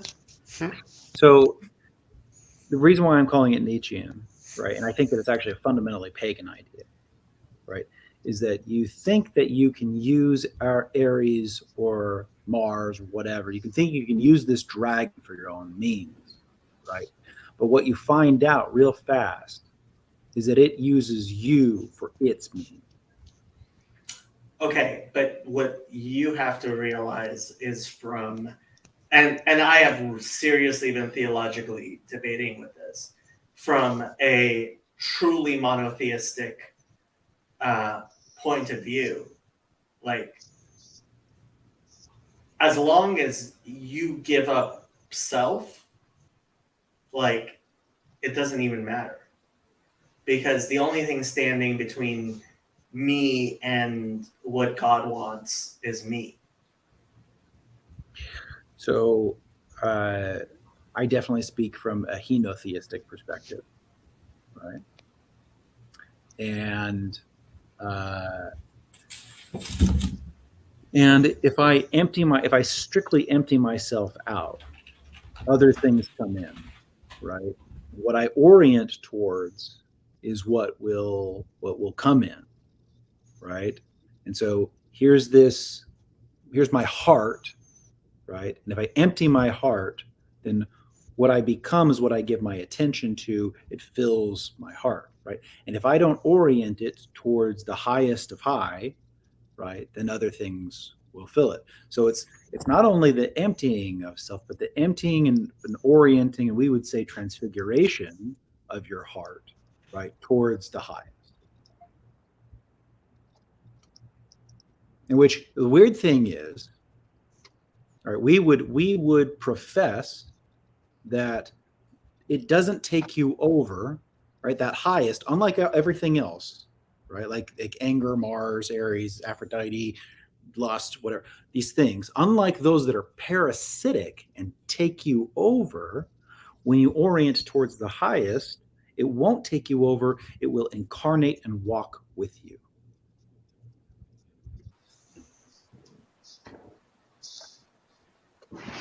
Good morning. Good morning, Kazi. So, what is your background, Michael? Did you say Orthodox, or you're in a Christian context, right? Yeah. Yeah, because I'm hearing you from that place. There was something I read this morning, and I put a note to it in the general or one of the comments section on the Discord, and it can't remember what it was because I read about 3 things, but it was talking about it was in your conversation on the whatever that topic was that was going around this morning, but it was talking about when something happens, you put the stones on your heart and you wait until your heart is ready, and then they fall in. And I cannot remember that. I'm trying to find it in my other thing because I'm thinking about that. That's a Jewish perspective on something, and darn it, this thing's not letting me in because of accidental touch. Keep talking. I'll be quiet. If I caught your meaning, and I hope I did,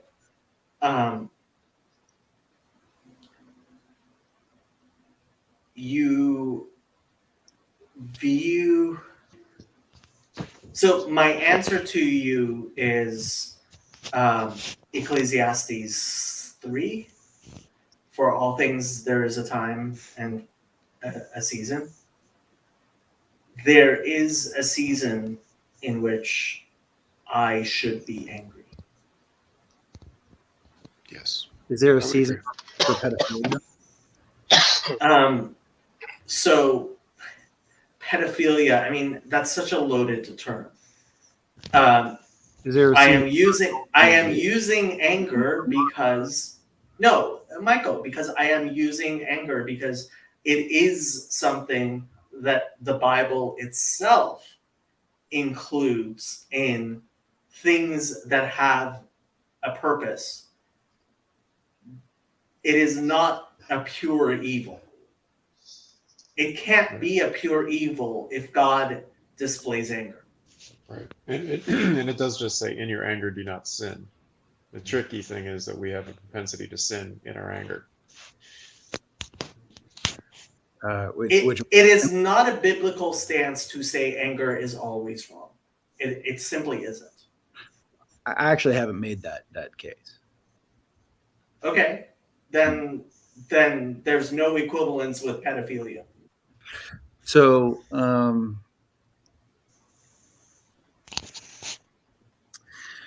then let's talk about something like Eros. Okay, so Eros can get out of control. I'm also really distracted because somebody said that they saw me yesterday. That's very distracting. I have no idea who this person is, and I have no idea. This is from Twitch. You have to remember, my Twitch people tend to be the most interesting people and the most random people. Could have been somebody from the Rolling thing. It's possible. The Runaway Rascal says, in your turmoil/wrestlings, do not sin. Yeah, Caleb has weird translations of everything.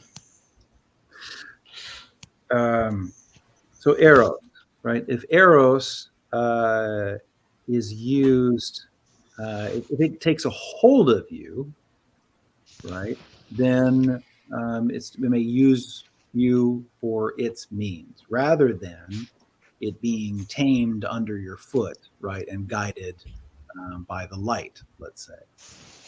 Right?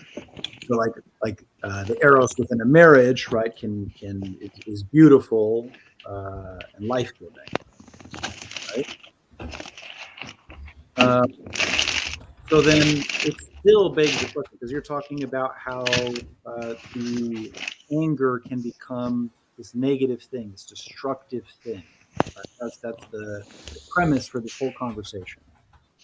And the means by which we avoid or tame or temper whatever thing, eros, anger, what have you, to stop it from taking us, right? From Eric. Thank you, sir. I think you understand what I'm getting at.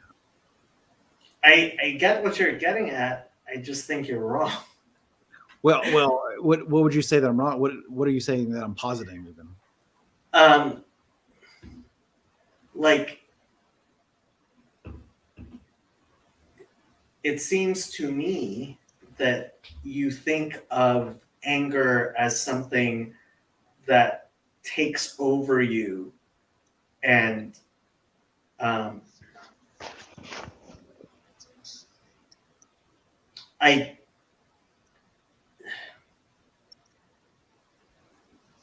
not even sure where we're going anymore. Yep. So I'll just please. sorry. Go ahead, Eric. Sorry, Michael. It's all you. I was just gonna mention that in Judaism, the anger is seen as something that takes over you. You get sort of lambasted. The sages lambast you for getting losing control and getting upset. Hell takes over you. If you're a wise man, your wisdom leaves you. Your prophet. So, and it's seen, like I mentioned earlier on the comment, it's seen like idol worship, because you are really allowing this emotion to fully take control over you, also lead you astray. And there's a difference though between anger that you fully consumes you, to anger that you could orient properly. And this, even though Maimonides comes out fairly strongly against anger and really says that you should completely avoid anger altogether, even though generally speaking, very much road guy. There are other sages that look at anger as in Aramaic, it's ratzcha deoraita, the anger of the Torah, where everything, any emotion, any desire has its place inside our life, and needs to be, if oriented properly, could be expressed as well. So you could have anger. There are even, I mentioned this to Ben, there's a famous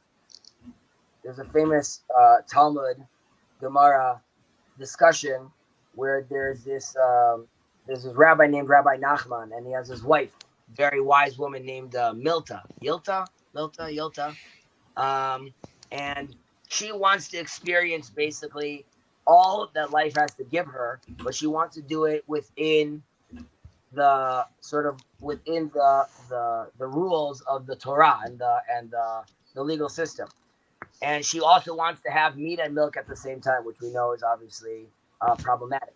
So the rabbi gives her all these different versions where the Israelites can't eat blood, but they could eat liver, and liver has the taste of blood. And they can't eat swine, but there's some fish they could have that has the taste of swine. And there's no adultery, but there's a place where if your sister-in-law gets divorced, you can still marry her, though.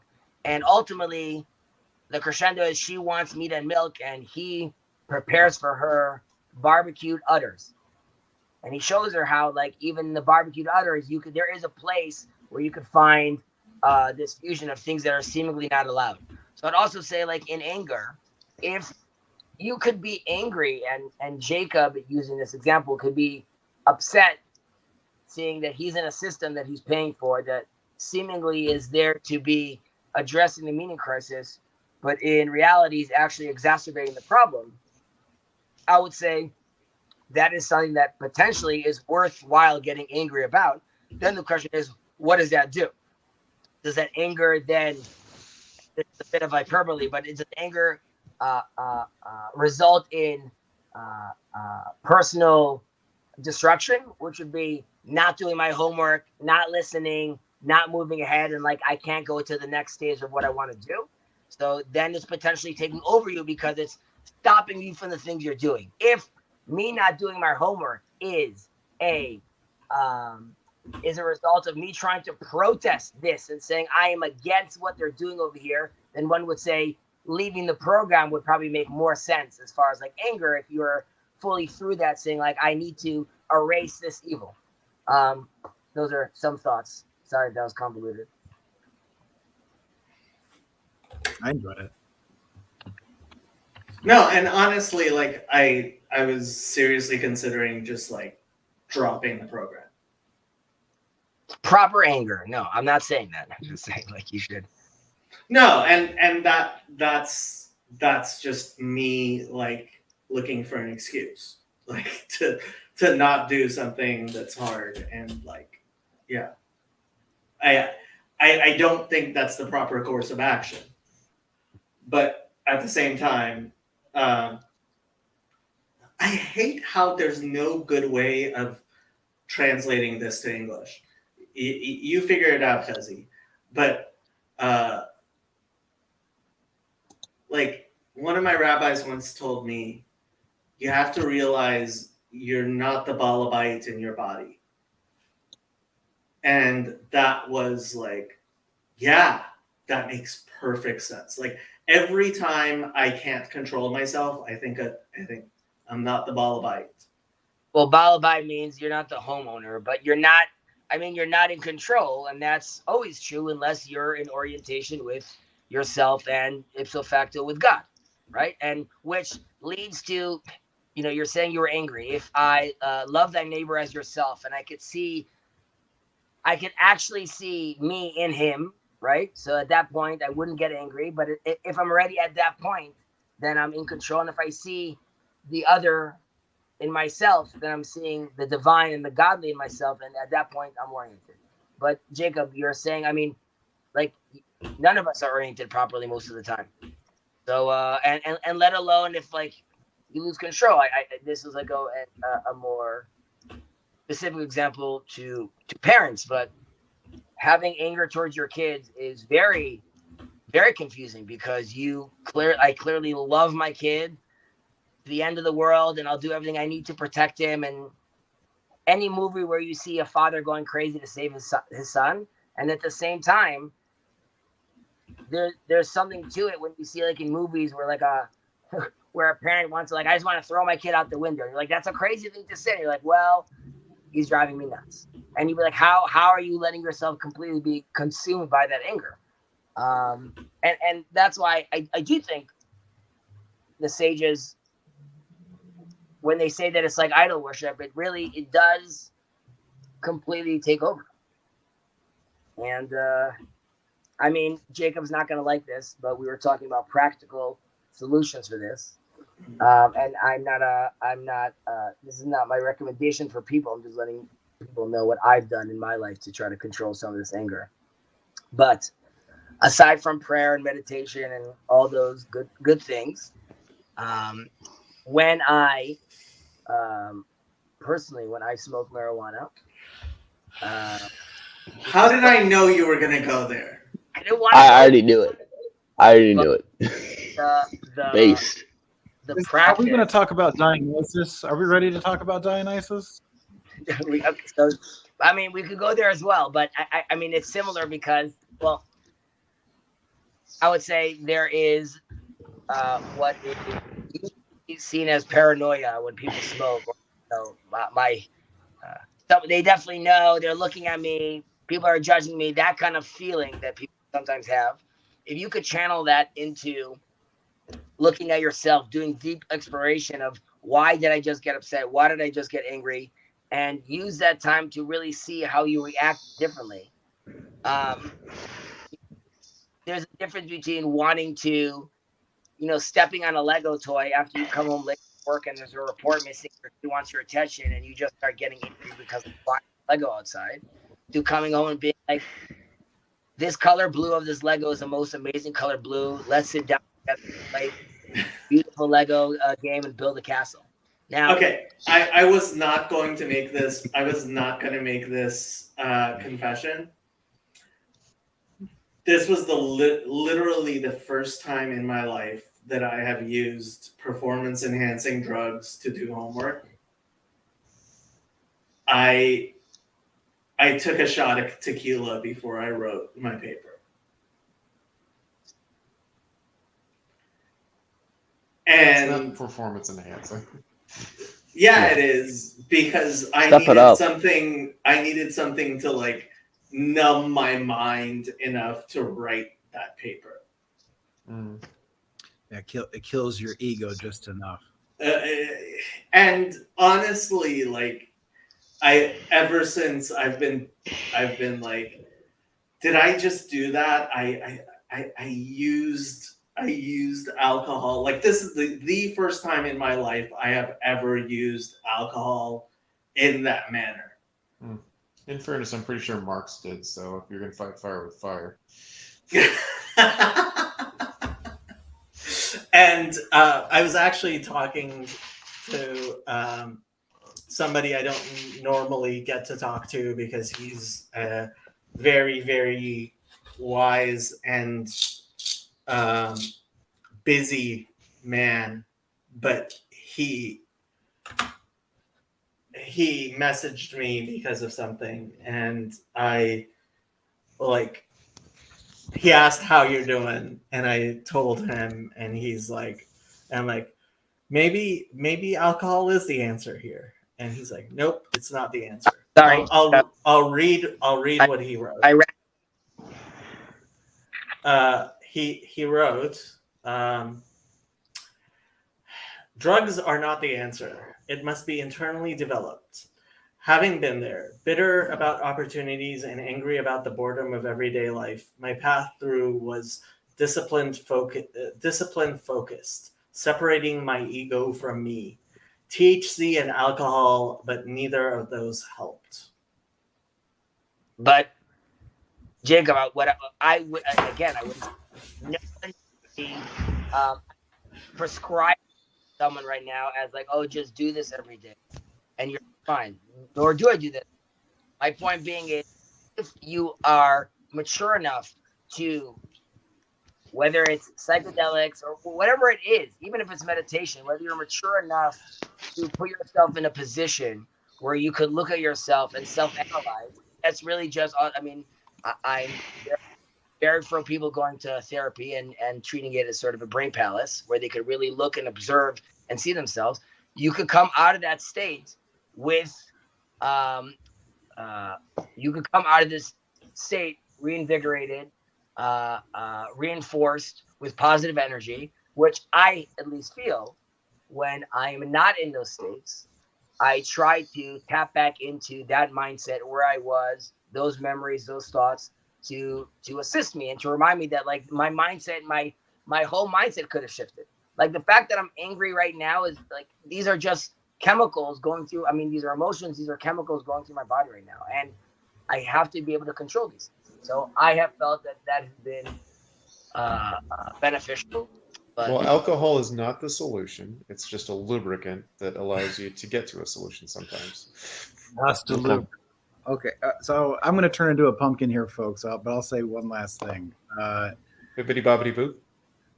Beware of channeling, right? Beware of channeling. This is often a one-way track of trying to have a will to power and leads to idol worship. And there is only one idol smasher. There's only one idol smasher who loves you, right, and wants to walk with you.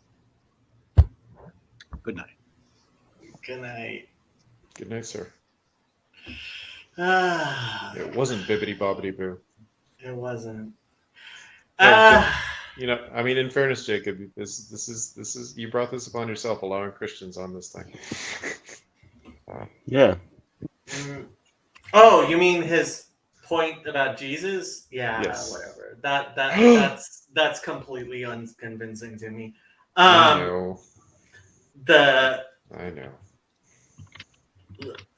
I am honestly dealing with the possibility that maybe I am too anti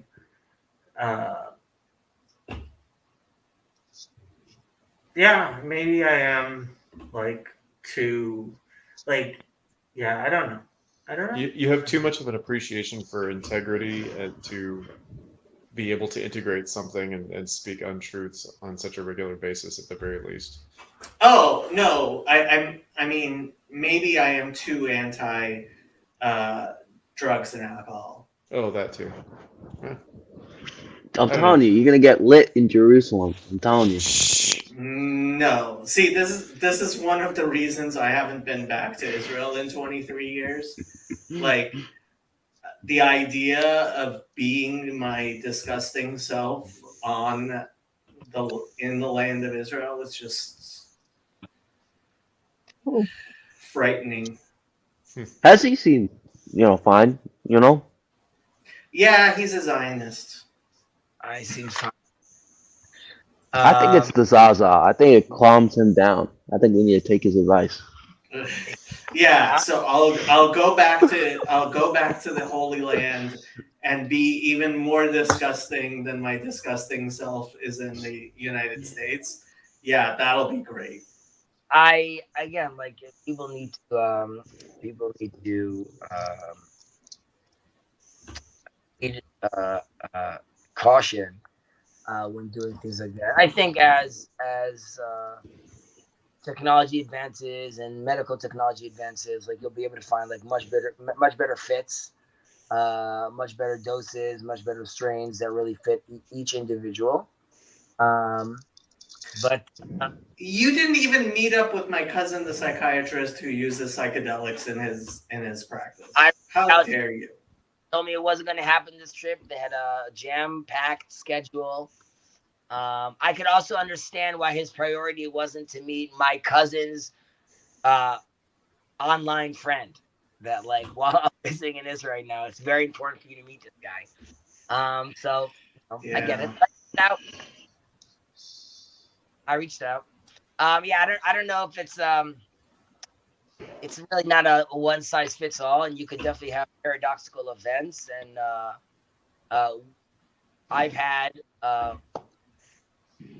people that have had come sat in my office and had a great time, and we reached new heights. And I've had people that thought their pants were melting off, and I had to lie down with them on the floor for a second and be like, relax, dude, everything's okay, you're fine, you're in a safe space. And after 20 minutes, they calm down and everything is fine. But you got to, I give this as an example to someone. When you're 19 and you're smoking and you have like a bug out attack, and your friends all think it's hilarious that you're throwing up, and suddenly tell you like, yeah, you can't stay by my house and leave. That is a very terrifying moment for a 19-year-old, because his whole world around him is collapsing. There's a difference if you're doing that with a 40-year-old and he's telling you like, it's all fine, don't worry about it, like nothing you're doing is strange, you're in a totally safe place. If you want to lie down for a minute, look at the stars, we could do that too. And you could potentially assist someone moving from a place that he's a little more nervous into a place where he's a lot more open and has like a much easier time to speak and discuss his feelings. Again, should be done specifically if it's for medical purposes, should be done in a therapeutic setting with professionals. I'm not saying I am any of those things, and I don't invite, when my friends come over to hang out, even ones that are less initiated, I'm not wearing robes and telling them that I'm taking them to to the next world. It's just, it's just to chill, be listening to some good music. However, we discuss these kind of topics. So these things come up. Oh my goodness, Hezi, you're so safe. No, do drugs, do as much as possible, and don't worry about the repercussions. Run with scissors. Come on. Yeah, Not endorsed by all people on this call. I always force run with them. More. Yeah. Chazi's gonna turn me into some sort of Zionist druggie, isn't he? I don't know. Yeah, that's. I don't think that's that bad. You know what I mean? Like, it's kind of hard to like be a Zionist and smoke the za. You know what I mean? Then how does he do it? Well, I haven't heard him say that much Zionist stuff, so I think the za is working. You obviously don't listen to the Pirkei Avot shir where he tortures me with his Zionism on a constant basis. Yeah, I mean, it just happens to. It just happens to be the last few sections were really hitting on like the balance one has to strike with the need and desire and requirement to study the Torah, and the need, requirement, and desire to it's called derech eretz, to be part of society, to be moral, to be an active citizen, and where those lines blur, because in Israel right now that is like very much in the core of a lot of the tensions, because you have, and rightfully so, as I mentioned to Ben, you have plenty of verses and telling you nothing matters like the study, the actual action of studying the Torah, reading and looking and studying, and just that. On the other hand, you have sages that are coming saying that, you know, that's worth nothing if you're not doing it together with raising a household, being a father, working, doing. And then you have to ask, okay, is working, is that considered the teaching and study of Torah, or is that like a different manifestation of that? There's different categories. So yes, these things are very apropos in a Zionistic state, which, like Jacob, I agree that it's secular origin. Even if you want to encase it in the Messiah ben Joseph, let's say a secular movement allowing for Messiah ben David to come eventually, it behooves the Israeli people, the Jewish people, both abroad and in Israel, to really look deep and see who they are so they can manifest in a proper way. I don't look at Israel right now as rah-rah, this is it, this is the model we want. This is like the first Walkman, still bounces. The turbulence thing, when you shake it, it still skips. That was the Discman that had problem. The Walkman was pretty rock solid. So, we're at 75, we just moved to the Discman. We don't even play MP3s yet. Yeah. Just 20 songs. Ancient technology. I was going to ask you actually, with what you were just talking about, with the what people were capable of. Is there a Hasidic? I'm guessing there is, but is there an equivalent to the idea of like the parable of the talents, where to each people are given different talents and they're expected to do with it what they may or what they can? 1 Corinthians 12 is an incredibly old Jewish idea that I have found was the oldest reference I have found is in fact 1 Corinthians 12. What are the potential of like every Jew? Well, I was mainly thinking of just how you were talking about the different levels of work and what's required to properly enact, embody, right.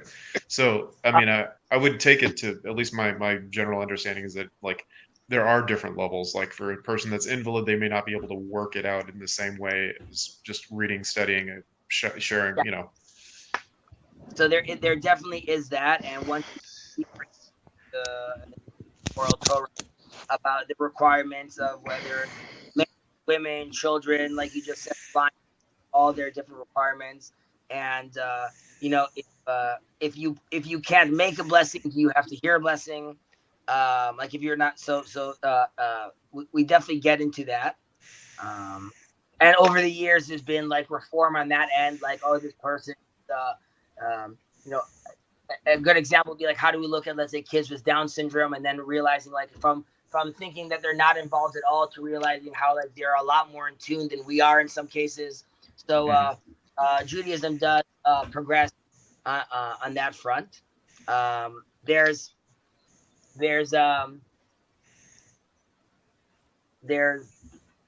again, I'll just quote him. Rabbi Cook mentions how the simple-minded person, or let's say someone that is not the most intelligent person, there isn't a like it's okay if he has a very innocent belief in God, because really that's sort of where he could live, and that's sort of his structure. And there isn't a requirement per se for him to keep on digging deeper if he cognitively can't do so. However, he says, on the flip side, if you are a cognitively capable person and other fields of interest, like if you are a fantastic coder or a great scientist, but when it comes to religion or theology, you're like, yeah, I'm going to stick my lane, and like, water is literal water or whatever it is. Like, I just want to. So then the rabbis are not really happy with that kind of attitude, because you are expected to really plow through and dig as deep as you can, trying to introduce yourself and connect yourself to God. And it makes sense. I mean, it's love your God with your heart, soul, mind, body, strength, and part of that would be your skill set, your mental acuity, et cetera, et cetera. Even there are famous sages that say, like, you have to push yourself and go through, I can't remember if it's 50 or 80 levels of heresy to get to the other side. As in, the expectation is like, even if like you become wayward, like that's what you need to do. You have to push yourself through to get to the other side. So that's why you're involved with Zionism and drugs. Oh, there you go. Merit and the good deed in my way. So, Chazi, before I forget, do they have fireplaces in Israel these days in the really luxury? Like, do people have fireplaces? Have fire? I actually have, first of all, the answer is but. Definitely living in a city, there are 1,000 different codes. So you out on the roof, basically. Most people are not going to go for like an old school fireplace. I've given a lot of my clients fire pits, like on roof terraces, and I do also like high end. Like electrical fireplaces, which look fantastic, but they're not actual fire. They just look like fire. And do you use quartz around the fireplaces, or would they explode? No, you could use like some sort of quartz, usually like a granite or a marble. You have to just make sure what it's composed out of. But like if it's not crystal like that, usually there's no problem. Okay, so I asked all of this because Phlebas was insistent that Eric tell us everything he knows about countertops, and I figured I should introduce Chazi's knowledge. Yeah, you work with countertops, so I'll make it even more neat. Okay. So, if you deal with countertops, so there's granite, there's something called like a Caesar stone, which is like a mix of, let's say, granite with like some artificial adhesives. So the new kid on the block is the porcelain countertops. And the porcelain countertops, why they are so fantastical is because they are, first of all, the level of print today becomes much better, where like it basically looks like the genuine article, so there's no real need to destroy the earth to bring out these beautiful stones. Number one. Number two, they are supposedly heat resistant, stain resistant, scratch resistant, and Right. I would say they do a good job. However, Eric, and this is where it gets interesting. Oh no, I'm in on this. For the Jews, right? I need to know that I can purify my countertop. Yeah. How do you kosher porcelain? You can't kosher porcelain. So it's a big question. Can you kosher the porcelain or not? Is it porous or not? Does it absorb or not? And it gets, not to get too deep into the weeds, but eventually, so there are the leading firms all have kashrus certificates from different rabbis. So when I have a client and he goes on, let's say, some fancy company called, let's say, Decton, or Oh, I know Decton. so go on the website, you'll find somewhere where Rabbi X has made a certificate saying you could use this on Passover. So I have to go through those elements and I have clients that are more stringent and they don't care. They don't care even if their local rabbi says it. They just can't. Yeah, I can't imagine not getting steel countertops when you're wanting kosher stuff. No, so you could. So then it's a real question of, I mean, this is just people that can't buck their tradition. But so you usually need to just pour boiling hot water on it, and you're all golden. Many women Really? Koshering porcelain just with water? boiling hot water. I mean, boiling hot water. But yeah, my mom will pour boiling hot water, and then she'll cover it with. Why? No one knows. And when I ask her, she's like, "Well, that's what my mother did." I'm like, "Okay, I guess you are gonna keep on doing you." And they laugh. They're like, "Oh God, me and my old way. What am I gonna do?" I'm like, "You could not do this. You could stop right now in our conversation. Stop pulling out tinfoil." I guess it's also beautiful in its own way. So that's the countertop conversation. But I am unfortunately also in Israel, which I tell my clients, and I'll end the countertop conversation. But so clients come from the States and they're very eager to have beautiful bathroom granites. I want this one's going to be blue and this one's going to be purple and this one's going to represent my life. The problem is you are in Israel, and instead of a place where there's 300 million people, there are 7. And out of those 7, we don't have any natural resources over here, right? So there's healthcare is cheaper and education is cheaper and everything else is more expensive. And I try to explain to them, there isn't someone bought a big slab of blue and left a little piece over. You have to buy the whole slab in Israel. And they're like, but that's like, you're right. It is crazy. Don't do it then. No, but that's nuts. I'm like, it is nuts. No one's forcing you. And they end up buying what they want because they want it, but then I have to deal with like 2 months of like, boy, they really screwed me with that. I'm like, you know what? Every point you could have said no, but so there's a lot of I have to go through that each time of them like being shocked. Same thing with carpenters, where I explain to them in the States, you have your carpenter Luigi, and his father and his father and his father were carpenters. And like it's in his blood. And in Israel, there's a guy that used to be a poet, and now so he's not. It's 75 years, and he's one generation. Okay, and the guy that is a carpenter, he has a really shitty attitude. Hey, but So, there's YouTube tutorials. It's going to be fine. Oh, anytime do it yourself, there isn't a Home Depot. You can't like if you go into a store in Israel, be like, can I buy like this kind of saw? They'd be like, why? Like, well, I want like this deck. They'd be like, Dad, you're gonna get hurt.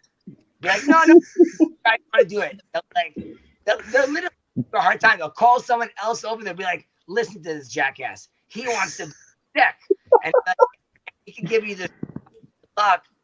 So there isn't do it yourself. And like again, a client will be like, why can't the contractor buy this IKEA cabinet, then sand it for me, then paint it? I'm like, because this contractor has zero interest in doing any of those stuff. He's not going to go into IKEA for you. He's not going to like sand it down. He has his guys build either I can build you a new cabinet or you could go to IKEA and buy one for yourself. So all I'm hearing here is there's massive contractor business opportunities in Israel. There so is. You have to realize, like, in any Jewish neighborhood, like, if you have any skills whatsoever, and your mom, like, okay, so you have to understand, any Jewish carpenter.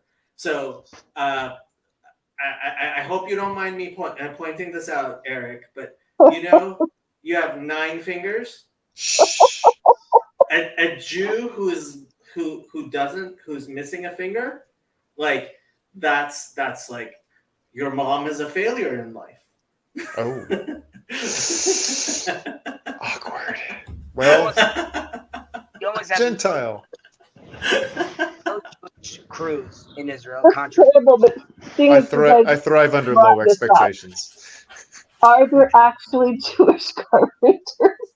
No, I mean, look, if you're going to work in construction, there is a possibility you will end up with 9 instead of 10 fingers. That's just. I'm just asking because when Jack was putting his deck in, he said that's what Gentiles are for. Look, if you are seriously going to be involved in construction, there is some percentage chance that you will end up with 9 instead of 10 fingers. And if that were to happen, your mother would plot. I would say that, of course, it's racist a little, but so most labor force in Israel is Palestinian. Okay? Yeah, I've worked. Many of the crews are Jewish owned, and then let's say the crew itself is Arab. Now, that makes total sense to me. Right, and you have that allow us. Oh, we lost him. Oh boy. See, he got censored just for saying it. Well, it's just, yeah. Well, I mean, it's like in Singapore, like half the labor is Sri Lankan or Indian, or or in Texas, half the labor is Hispanic. Yeah, but the problem is, like, the Jewish mother makes it impossible for anyone to be in construction. I don't have a Jewish mother, so I'm golden. There you go. Yeah. As far as I know. She's never mentioned it before, so I'm going to go ahead and say I'm probably not Jewish. Despite, anyway. But the generational thing, this is so true. When Jacob, my oldest, was 3, he helped his dad drywall our bathroom. And he's 3 years old, and John says he's better than some adults I know. And that's kind of what their family did, all the construction stuff. Oh, wow. Yeah. Carpenters, bricklayers, stuff like that. Okay, so I kid you not. My rabbi's son goes to a trade yeshiva where they're supposed to learn trades. So I asked him, what trades do they teach? Come on, ask him. Accounting, real estate, computers. Wow. These were the trades that they teach at this issue. That's yeah. I mean, those are trades. Those are trades. Those are very trades. important trades. Exactly. They're trades. They're respectable trades. ones. They're trades. Yeah. Yeah. Hey, not that the other ones aren't respectable. No, I honestly, like, any Jewish neighborhood, like if you, and the funny thing is, a lot of Israelis actually have come to it. Like in Los Angeles, a lot of the Jewish construction firms are owned by Israelis because, as far as we're concerned, it's the Israelis who actually have some capacity to be Jewish plumbers and things like that. Sorry, wow. I got a phone call, but with I didn't give up on my racist rant on my so what I was gonna say is like this. So I almost don't work with any fully Jewish crews. And the reason I don't work with fully Jewish crews is because I could have an Arab crew, and there's faults to it, obviously, but like I could tell him, like, listen, I want you to knock down this wall right now.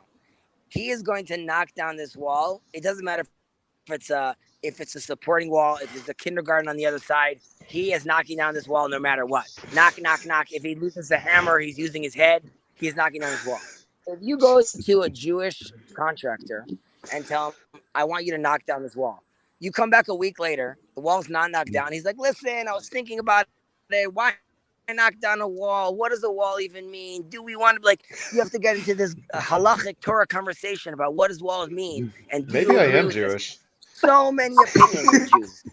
I want this kitchen to be blue. Yeah, I don't know, blue. Why would you make this decision? My wife hates blue.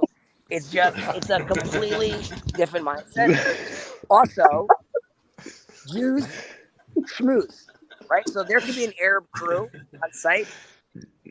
Everyone's working. They're not talking to each other. When Jews work together, they're stopping. They're having conversations about politics, life. I'm like, don't talk. I don't care about your marriage. Don't have this conversation here now. Please plaster these walls. Okay? Just do that. So it becomes very, very problematic. But Eric, you were saying that there's business opportunities. Yeah. There are so many business opportunities over here. I mean, I'm going back and forth if I should opening up. Because I do architecture, design, and management. I really oversee projects, and I bid out to different contractors and I bring them in. But I am thinking of maybe opening up our own construction crew, even though it comes with obviously a tremendous headache. But you don't like. I know there's a paint called Benjamin Moore paint. Okay? Yes. Which I'm sure you're That is the best paint, according to my ex, who is fantastic. usually right on Fantastic. construction things. Okay. However, in Israel, the way painters deal with paint is they dilute the paint. You always pour water in the paint so you could have more paint. Now, Benjamin Moore came and said, listen, I can't sell it in the country if you're going to dilute the paint, because in the States, we don't dilute the paint. And the Israeli market, they're not going to listen. So, it's not going to work. So Benjamin Moore supplies paint to Israel that they have special permission to allow them to dilute it up to 10% because Israelis are just unruly. They're like, no, I know you're saying, and that is the biggest issue. When you tell them, like, did you finish this this waterproofing? Yes. Did you wait 6 hours? 6 divided by 2 is 3, and 3 really means 1.5. And I don't know. I always try the reverse though with payment. I'm like, how much do I owe you? 50 grand, 50 divided by 2 is 25. 2, what does that mean? So there are business opportunities over here, but it's How much headache do you want to go through? How much very life? frustrating. Yeah, no, I think it's. Well, I'm telling you, Fezzi, once Michael Sartori starts his school, you'll have you'll have your Christian Bible school, and it'll be perfect. I'm like, guys, listen, I'm loving the woodwork, but they all look like crosses. We gotta just gotta change this up. Again, this is the synagogue guys, they love it, but Can you at least go somewhat sideways and go to a staff with a serpent hanging on it or something? Exactly. So yeah, there's so much of that you don't have over here, and of course, I mean the cherry on the top is I mean, well, it's also just the abundance of. It was very overwhelming for me the first time I walked into a department store in the States. When I walked into I don't know, a JCPenney's or something when I was a little kid, I was like, this is too much. Because in Israel, you have 2 purple shirts and one of them has a stain. And the guy will convince you that the stain is part of the design. He's like, no, it looks good. And in the States, it was just I don't know, indigo, is that even an option? I just want a shirt. I can't. So same thing. with construction. Like clients are looking for, like I want nickel, and in Israel, they just call nickel chrome. And I'm like, guys, chrome and nickel are two different things. They look different. They're different colors, but these are our problems. Yeah. Yeah. So basically, if you're looking for a great conversation every time you talk about any minute detail, Israel's a place for you. Well, I say great. A prolonged conversation anytime. Maybe. I don't know. It also doesn't give you any confidence. It doesn't build any confidence when every subcontractor thinks he's also the wisest man in the world. So like you could be doing waterproofing and you'll be looking at the painters and it'll be like, I don't know what this guy's doing. It looks like he's screwing you over. You're with the carpenter, the painter also. He knows about carpentry. How do I know about that joint? Like you're like, okay, just keep on painting. Sounds exciting. I mean, it's scary. I was going to make some wisecrack about, it really makes sense why I called the children of Israel. Whatever, it doesn't matter. It reminds. It's not autism over here. Let it out. Don't worry. Okay. No. What you're describing reminds me of, my adolescence and talking to my child or other kids sometimes, and it's just there's a little bit of combativeness, a little bit of just making sure you're not getting screwed. Is there any way we can get a little bit more out of it? I mean, it's understandable. It's understandable. It's just sometimes it's exhausting. If you have the energy for it, it can be fun.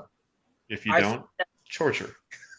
I try as much as possible. Like I tell them, listen, we don't have any commissions. We don't have any kickbacks. We don't have any percentages. I just get like a flat fee. I tell them like, listen, I'm going to make sure I'm not going to allow the client to squeeze you.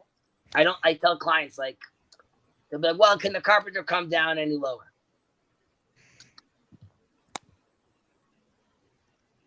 Did we lose Chazi again? Yes, she did. Probably. He probably got a phone call.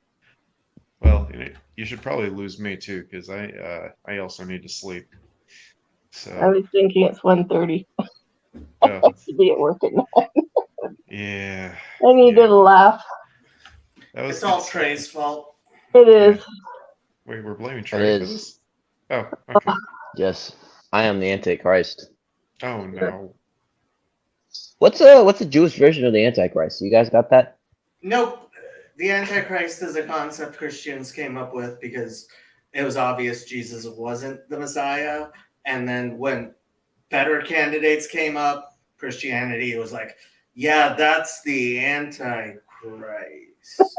I don't know. We just got a cooler, we got a cooler honestly, end story than Jews. I don't know what you're talking about.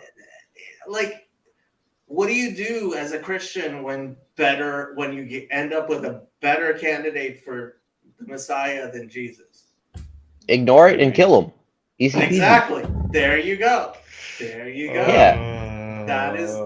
That's where the concept of Antichrist comes from. Like, no, don't pay any attention to this person who obviously is a better candidate than Jesus ever was. I don't know. I mean, so far we've been Christians have been killing a bunch of messiahs, and so far we're doing fine. So we haven't killed the wrong one yet. So for the record, Brian was not the Messiah. He was just a very naughty boy. I think that's been established, but yeah.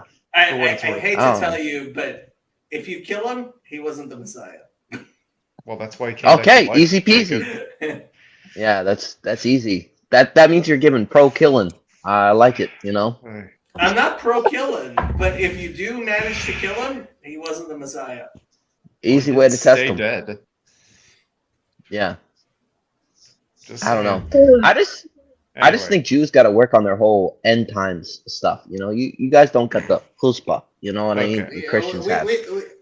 Honestly, it's like it'll happen when it happens. Yeah. Not a huge deal. We have wars. We have whores coming out.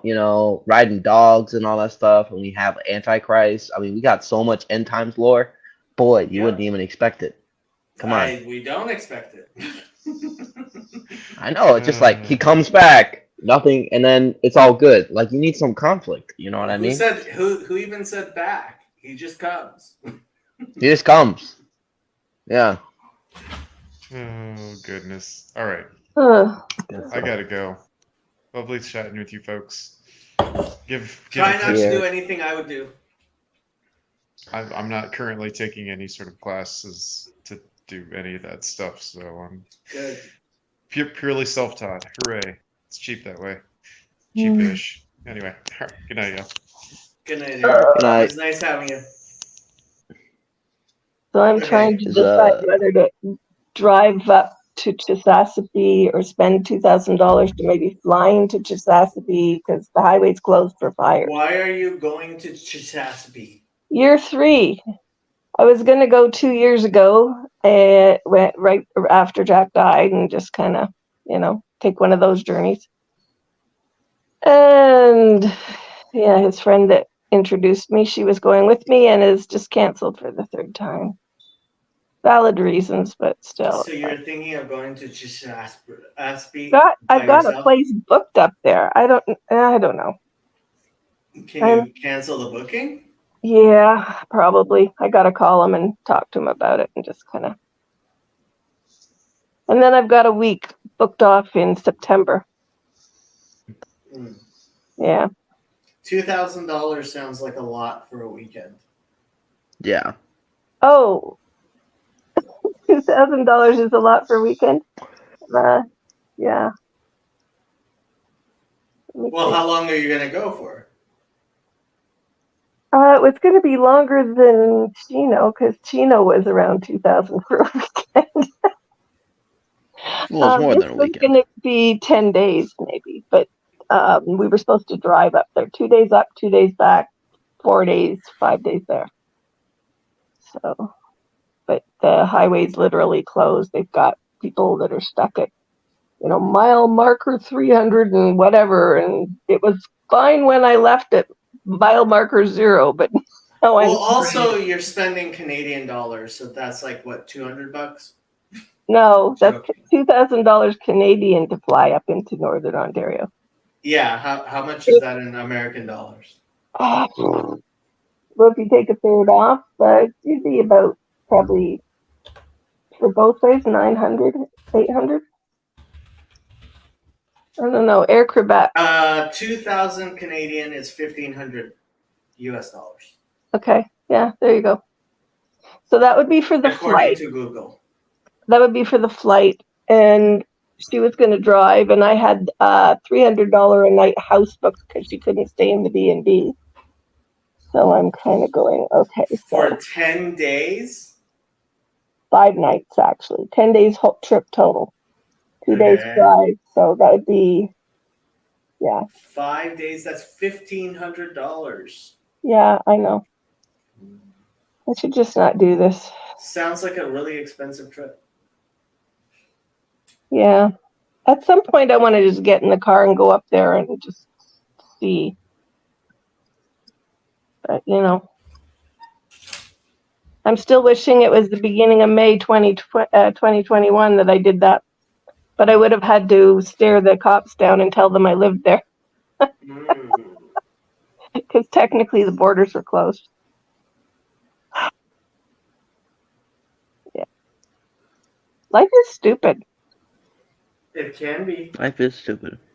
Yeah. Amen. There you go. Okay, I think That's- I'm going to end the stream. You're petting a Oh, cat. okay. What else do you want in life? There you go.